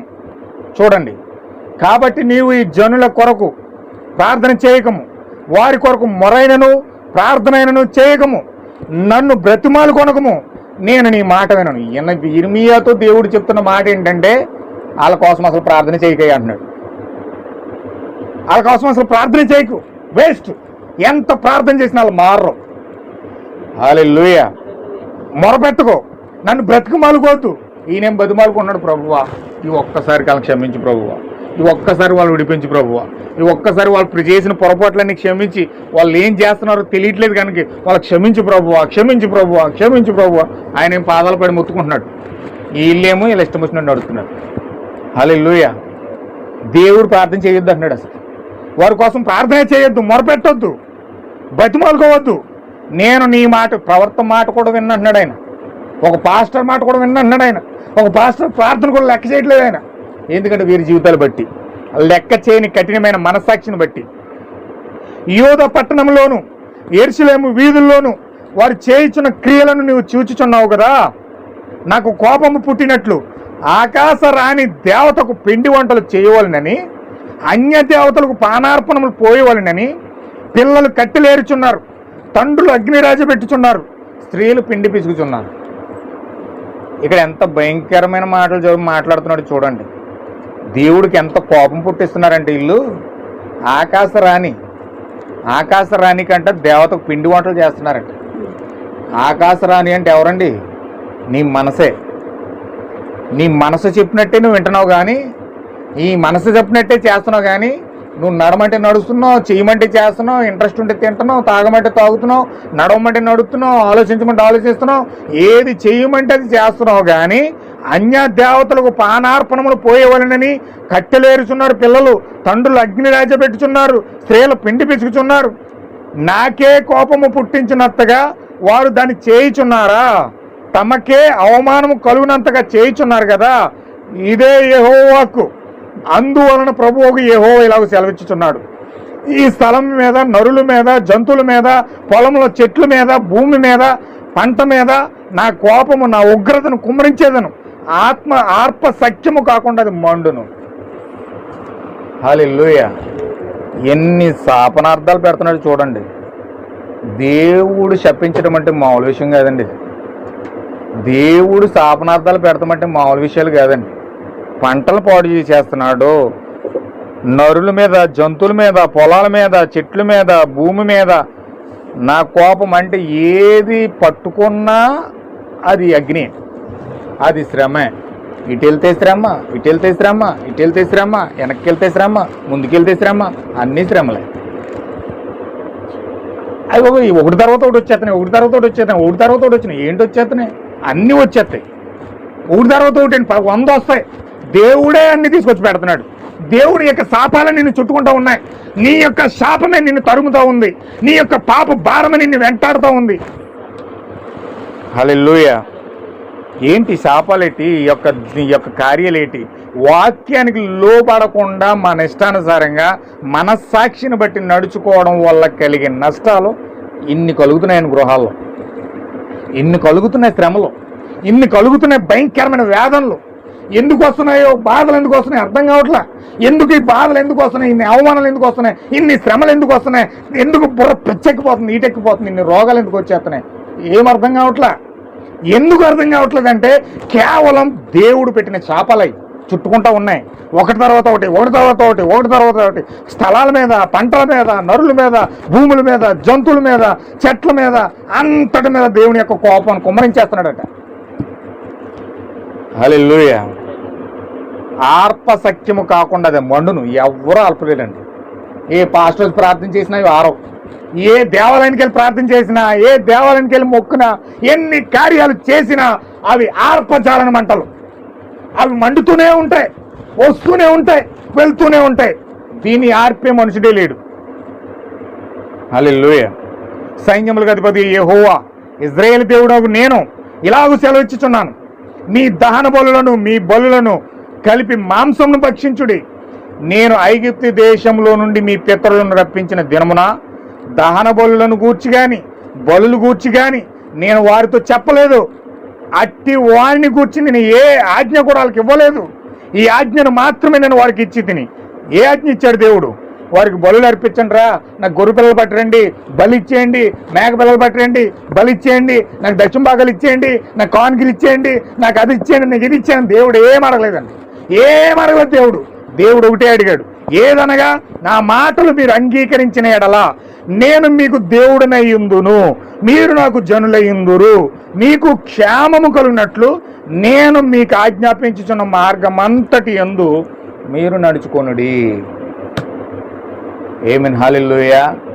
నా వాక్యమును బట్టి నేను సెలవిచ్చానో, నేను ఏదైతే మాటలు మీకు నేర్పించానో, ఏదైతే మీకు చట్టం ఇచ్చానో, ఏదైతే మీకు బోధ ఇచ్చానో, ఏదైతే మీకు సువార్త ఇచ్చానో, ఆ సువార్త ప్రకారంగా, ఆ బోధ ప్రకారంగా, ఆ వాక్యము ప్రకారంగా మీరు నడిచినప్పుడే మీరు నాకు జనులై ఉంటారో, నేను మీకు క్షేమము కలుగునట్లు నేను మీకు ఇచ్చిన మార్గంలో నడుచుకోండి అని మాత్రమే నేను చెప్పాను. హల్లెలూయా. అర్థమవుతుందండి? నేను చెప్పిన మాటలు ఏంటంటే, దేవుడు ఇజ్రాయేల్కి ఇచ్చిన ఆజ్ఞలు ఏమిటంటే, ఖచ్చితంగా నేను మీకు దేవుణ్ణి అవ్వాలంటే నేను మీకు ఏదైతే బోధన ఇచ్చానో, ఏదైతే వాక్యమునిచ్చానో, ఏదైతే సత్యమని చెప్పానో, ఏదైతే సువార్తనిచ్చానో, ఆ సువార్తను పట్టుకొని ఆ మార్గమందు మీరు నడుచుకున్నప్పుడు మాత్రమే నేను మిమ్ముకు క్షేమము కలుగు చేస్తాను, సంతోషం ఇస్తాను, సమాధానం ఇస్తాను. మీ గృహంలో కలిగిన కార్యాలన్నిటికీ, ఐశ్వర్యమంతటికి, ప్రతి దానికి కారణము క్షేమము కలుగునట్లుగా, నేను మిమ్మల్ని దీవించినట్లుగా మీరు నా మార్గములో నడుచుకోవాలి. మార్గములు నడిచినప్పుడు మాత్రమే నేను మిమ్మల్ని దీవిస్తాను, ఆశీర్వదిస్తాను, ప్రేమిస్తాను, మీరు నాకు జనులై ఉంటారు, నేను మీకు దేవుడినై ఉంటాను. ఇది మాత్రమే దేవుడు చెప్పాడు. హల్లెలూయా. దీన్ని మానేసి వీళ్ళు బలిలు అర్పించామా, గొర్రెలు అర్పించామా, మేకలు అర్పించామా, ఎడ్లు అర్పించామా, ఇవి అర్పించామా, అవి అర్పించామా అని చూసుకున్నారే కానీ ఆయన మాట బట్టి నేను నడుస్తున్నానా లేదా అని వారు చెక్ చేసుకోలేదు, వారు చూసుకోలేదు. వాక్యాన్ని బట్టి నేను నడుస్తున్నానా, వాక్యాన్ని బట్టి నేను బాప్తిజం పొందానా, వాక్యాన్ని బట్టి నేను విశ్వాసం కలిగి ఉన్నానా, వాక్యాన్ని బట్టి నేను పరిశుద్ధాత్మ రిసీవ్ చేసుకున్నానా, వాక్యాన్ని బట్టి జీవం నాలో ఉన్నదా, పరిశుద్ధాత్మను బట్టి నేను నడుస్తున్నానా లేదా అని వారు చెక్ చేసుకోలేదండి. వారు చెక్ చేసుకోలేదు, వారు చూసుకోలేదు. వాళ్ళు ఏదో వెళ్ళిపోతున్నాం, ప్రార్థన చేసామా, వెళ్ళామా, ఏదో చర్చికి వెళ్ళామా, వచ్చేసామా, ప్రార్థన చేసేసామా, అయిపోయింది, మన పనులు మనం నిమగ్నం అయిపోయామా, మన జీవితాల్లో మనం వెళ్ళిపోతున్నామా అని అన్ని చూసుకున్నారు తప్ప వాళ్ళు ఎంతవరకు వాక్యానుసారంగా నడుస్తున్నారు, దేవుడిచ్చిన బోధలు వాళ్ళు ఎంతవరకు కరెక్ట్గా ఉన్నారు, వాళ్ళు ఎంతవరకు వారి జీవితాన్ని చక్కబెట్టుకుని సరి చేసుకుని వాళ్ళ మార్గాలు సరి చూసుకొని వాక్యం గుండా వాళ్ళు నడుస్తున్నారు అనే సంగతి వారు చెక్ చేసుకోలేదండి. దేవుడు చెప్పిందంటే మీరు బలులు అర్పించండి, దహన బలులు అర్పించండి అని ఆయన ఆజ్ఞలు ఇవ్వలేదు. కానీ ఆయన చెప్పింది ఒకే మాట, మీరు నా మాటను బట్టి మీరు అంగీకరించి మీరు ఆ మాటను బట్టి మీరు చేసినప్పుడు నేను మీకు దేవుడినై ఉంటాను, మీరు నాకు జనులై ఉంటారు, అప్పుడు మీకు క్షేమం కలుగుతుంది. హల్లెలూయా. అయితే వారు వినకపోయిరి. ఇంకా చూడండి, అయినా వారు వినకపోయిరి, చెవి యొక్కకుండిరి, ముందుకు సాగక వెనుదీయచ్చు, తమ ఆలోచనలు బట్టి తమ దుష్ట కాఠిన్య హృదయమును బట్టి అనుసరించుచూ నడుచుతూ వచ్చిరట. వాళ్ళు కఠినమైన హృదయాన్ని బట్టి నడుస్తూ ఉన్నారు కానీ ఎంత మాత్రం కూడా వాళ్ళ యొక్క మార్గాలను సరి చేసుకోలేదు, వాళ్ళ ఆలోచనలు వాక్యం మీద పెట్టలేదు. మీ పితరులు ఐగుప్తు దేశం నుండి బయలుదేరి వచ్చిన దినము మొదలుకొని నేటి వరకు కూడా మీరు వెనుదీచి వచ్చిన వారే నేను అనుదినము పెందలకాడ లేచి ప్రవర్తలైన నా సేవకులందరినీ మీ వద్దకు పంపుచూ వచ్చాను. వారు నా మాట వినుకున్నారు, చెవి యొక్కున్నారు, తమ మెడను వంచుకున్నారు, మనసును కఠినపరుచుకుంటున్నారు. వారు తమ పితరుల కంటే మరీ దుష్టులైరి. నీవు ఈ మాటలని వారితో చెప్పినను వారు ఈ మాటలు అంగీకరింపరు. నీవు వారిని పిలిచినను వారు నీకు ఉత్తరం ఇయ్యరు. హల్లెలూయా. అంటే వాళ్ళు ఎలా ఉన్నారు, వారి పరిస్థితి ఏంటో కూడా ఇర్మియాకి చెప్పేస్తున్నాడు దేవుడు. వాళ్ళు ఇన్ని మాటలు చెప్తావు కదా, అయినా సరే వాళ్ళ హృదయం కఠినంగానే ఉంటుంది. ఇన్ని మాటలు చెప్తున్నావు కదా, అయినా సరే వాళ్ళు వినరు, నీకు ఉత్తరం ఇయ్యరు, నీ మాటలు అంగీకరించరు. హల్లెలూయా. గనుక నీవు వారితో ఇలాగ చెప్పుము, వీరు తమ దేవుడని యెహోవా మాట వినని వారు, శిక్షకు లోబడని వాళ్ళు వారు, కాబట్టి నమ్మకము వారిలో నుండి తొలగిపోయింది. అంటే ముఖ్యమైన విషయం ఏంటంటే, వీళ్ళు ఎందుకు అలా ప్రవర్తిస్తున్నారంటే, వీళ్ళు ఎందుకు అలా జీవిస్తున్నారంటే, అసలు ఆ దేవుడి మీదే నమ్మకం లేదు వీళ్ళకి. హల్లెలూయా. వీళ్ళు ఎందుకు అలాగ కఠినమైపోతున్నారంటే, అసలు మాట చెవి పెట్టట్లేదంటే, ఎందుకు వారి జీవితాల్లో వాక్యాన్ని రిసీవ్ చేసుకోవట్లేదంటే, అసలు నిజంగా దేవుడు అంటే వారికి నమ్మకం లేదు. వారు ఏవో పరిస్థితులను హృదయంలో కఠినం చేసేసుకుని మన బ్రతుకు మనమే బ్రతకాలి, మన జీవితం మనమే జీవించాలి, మన నిర్ణయం మనమే తీసుకోవాలి, మన జీవితం మనమే కట్టుకోవాలి, కానీ ఎవరో వచ్చి మన జీవితాలు కట్టరు అనే స్థానానికి వచ్చేసారు వీళ్ళు. హల్లెలూయా. చాలా భయంకరమైన కఠినమైన నిర్ణయం అండి ఇది. అంటే దేవుడు మన జీవితంలో ఏదైనా కార్యం చెయ్యాలి, దేవుడు ఇస్తేనే నేను తీసుకుంటాను, ఒక జాబ్ ఇచ్చినా దేవుడు ఇవ్వాలి, ఒక ఏది ఇచ్చినా నా జీవితంలో ఒక మంచి భర్తనిచ్చిన దేవుడు ఇవ్వాలి, ఒక మంచి ప్రేమ కానుక ఇచ్చిన దేవుడు ఇవ్వాలి, ఒక మంచి గిఫ్ట్ ఇచ్చిన దేవుడు ఇవ్వాలి, ఒక మంచి వరం ఇచ్చిన దేవుడు ఇవ్వాలనుకోవట్లేదు వీళ్ళు అలాగనుకోవట్లేదు. ఎవడు ఏది ఇవ్వడో మనకు మనమే సంపాదించుకొని మనకు మనమే కట్టుకోవాలి, మన జీవితాలు మనమే చూసుకోవాలి తప్ప ఎవడో వచ్చి మనం చెయ్యడు అనే స్థానానికి వచ్చేసారు. ఆ దేవుడి మీద నమ్మకాన్ని కోల్పోయి పూర్తిగా దేవుని విడిచిపెట్టి వీరి మంచి ఆ గొప్ప మనస్సాక్షిని బట్టి నడుచుకోవడానికి ఎందుకు ఇష్టపడుతున్నారంటే, అసలు దేవుడి మీద నమ్మకోలేదు. తేల్చేశాడు దేవుడు, తేల్చేశాడు. వీళ్ళు ఎందుకు లోపడతలేదంటే, కాబట్టి నమ్మకం వారిలో నుండి తొలగిపోయింది. అందుకే నువ్వు ఎంత చెప్పినా వాళ్ళు వినరయ్యా, ఎంత చెప్పినా వాళ్ళు పట్టించుకోరయ్యా. అది నీ మాట విననే చెవి పెట్టరు. ఎందుకంటే అసలు నేనంటే నమ్మకమే లేదు వాళ్ళకి. హల్లెలూయా. అది వారి నోట నుండి ఉండకుండా కొట్టివేయబడింది. నోటిలో వాక్యం లేదు వాళ్ళకి. తనకు కోపము తెప్పించి తరము వారిని యెహోవా విసర్జించి వెలగొట్టుచున్నాడు. సియోనో, నీ తల వెంట్రుకలను కత్తిరించుకొనుము, వాటిని పారవేయము, చెట్లు లేని మెట్టల మీద ప్రలాప వాక్యం ఎత్తుము.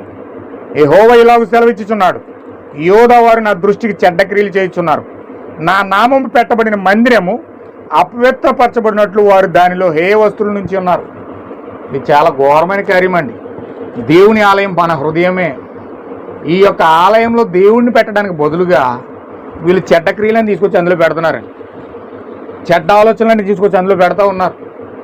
భయంకరమైన కార్యాలన్నీ, భయంకరమైన కోరికలన్నీ, భయంకరమైన ఆలోచనలన్నీ తీసుకొచ్చి ఆ హృదయంలో పెడతా ఉన్నారు.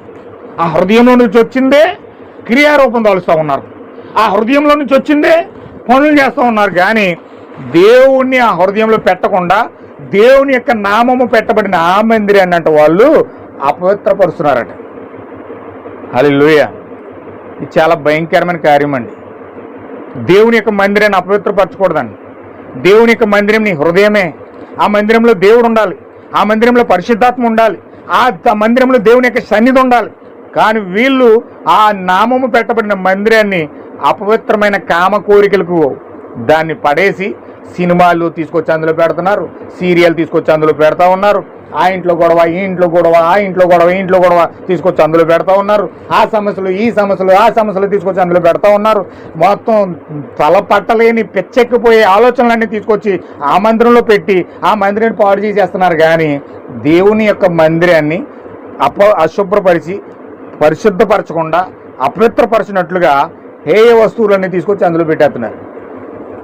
సీరియళ్ళు ఉంటున్నాయి, డ్రామాలు ఉంటున్నాయి, స్టేటస్లు ఉంటున్నాయి, నాటకాలు ఉంటున్నాయి, అన్నీ అందులో పెడతా ఉన్నారు. కానీ వాక్యాన్ని మాత్రం పెట్టట్లేదు.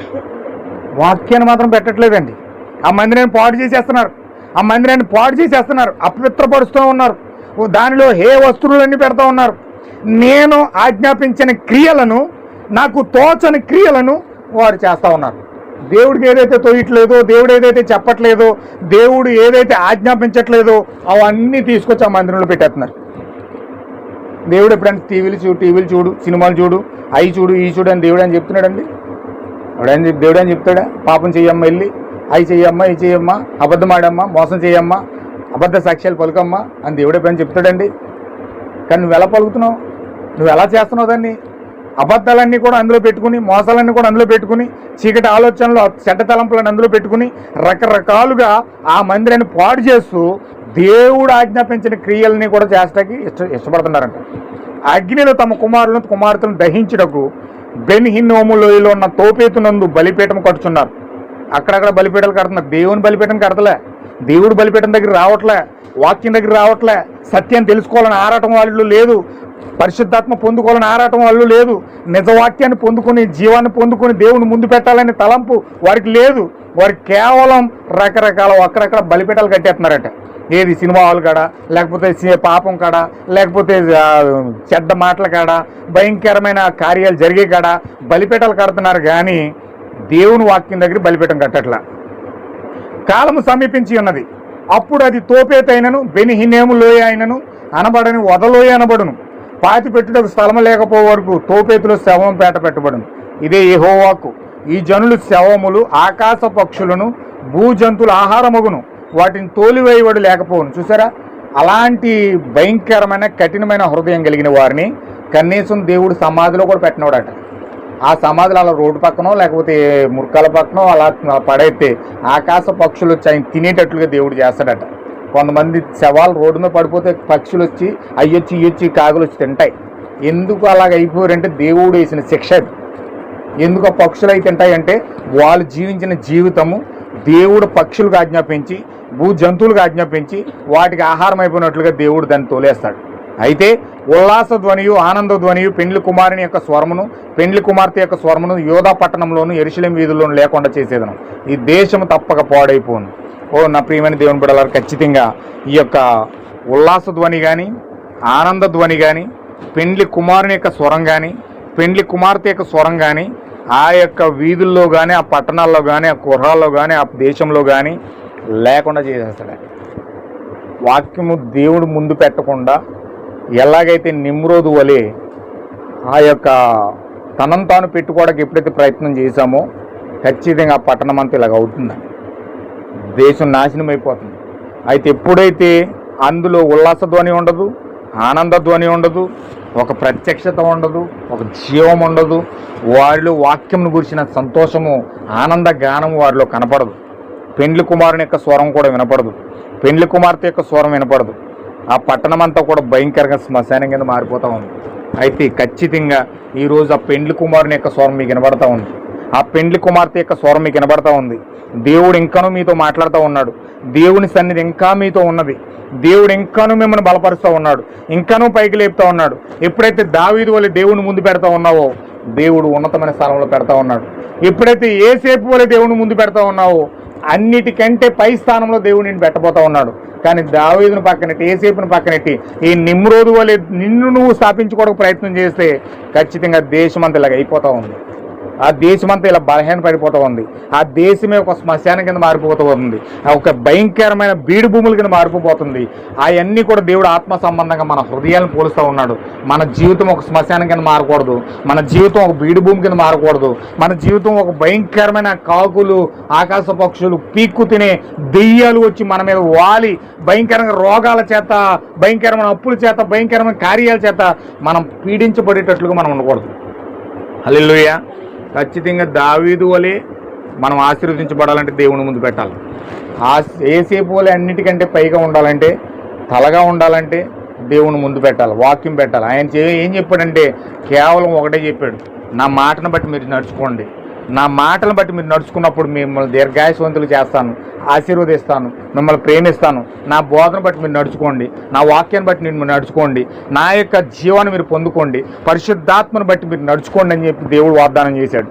ఆయన బలులు కోరలేదు, అర్పణలు కోరలేదు, దహన బలులు కోరలేదు. కానీ మనుషులు దహన బలులు అర్పించడానికి, హోమాలు అర్పించడానికి సిద్ధపడుతున్నారు. కానీ జీవితాలు అర్పించుకోవడం మాత్రం సిద్ధపడట్లే. జీవితాలు వారు అప్పగించుకోవట్లే, హృదయాన్ని దేవుడికి ఇవ్వట్లే, ఆ హృదయంలోకి దేవుడిని ఆహ్వానించట్లే, వాక్యాన్ని బట్టి వారు నడుచుకోవడానికి ఇష్టపడట్లే. అందుకే దేవుడు కోపం వచ్చేస్తుందండి. దేవుడికి భయంకరంగా కోపం వస్తూ ఆయన భయంకరమైన తీర్పు తీస్తూ ఉన్నాడు. ఈరోజు మన గృహాల్లో తీర్పులు ఉండకూడదు. ఈరోజు మన గృహాల్లో ఆ భయంకరమైన దేవుని యొక్క కోపం ఈ గృహంలో ఉండకూడదు. దేవుని యొక్క సమాధానం ఉండాలి, దేవుని యొక్క ఆశీర్వాదం ఉండాలి, దేవుని యొక్క ప్రేమ ఉండాలి, దేవుని యొక్క సంతోషం ఉండాలి, ఆనంద గానం ఈ గృహంలో వినపడాలి, ఆ స్తుతి గానాలు ఈ గృహంలో వినపడాలి. అలా వినపడాలంటే దేవుడి గృహంలో ఉండాలి. దేవుడి గృహంలో ఉన్నప్పుడు, దేవుడి గృహంలో ఉండడమే కాదు, దేవుడు మీ గృహంలో ఉండాలి.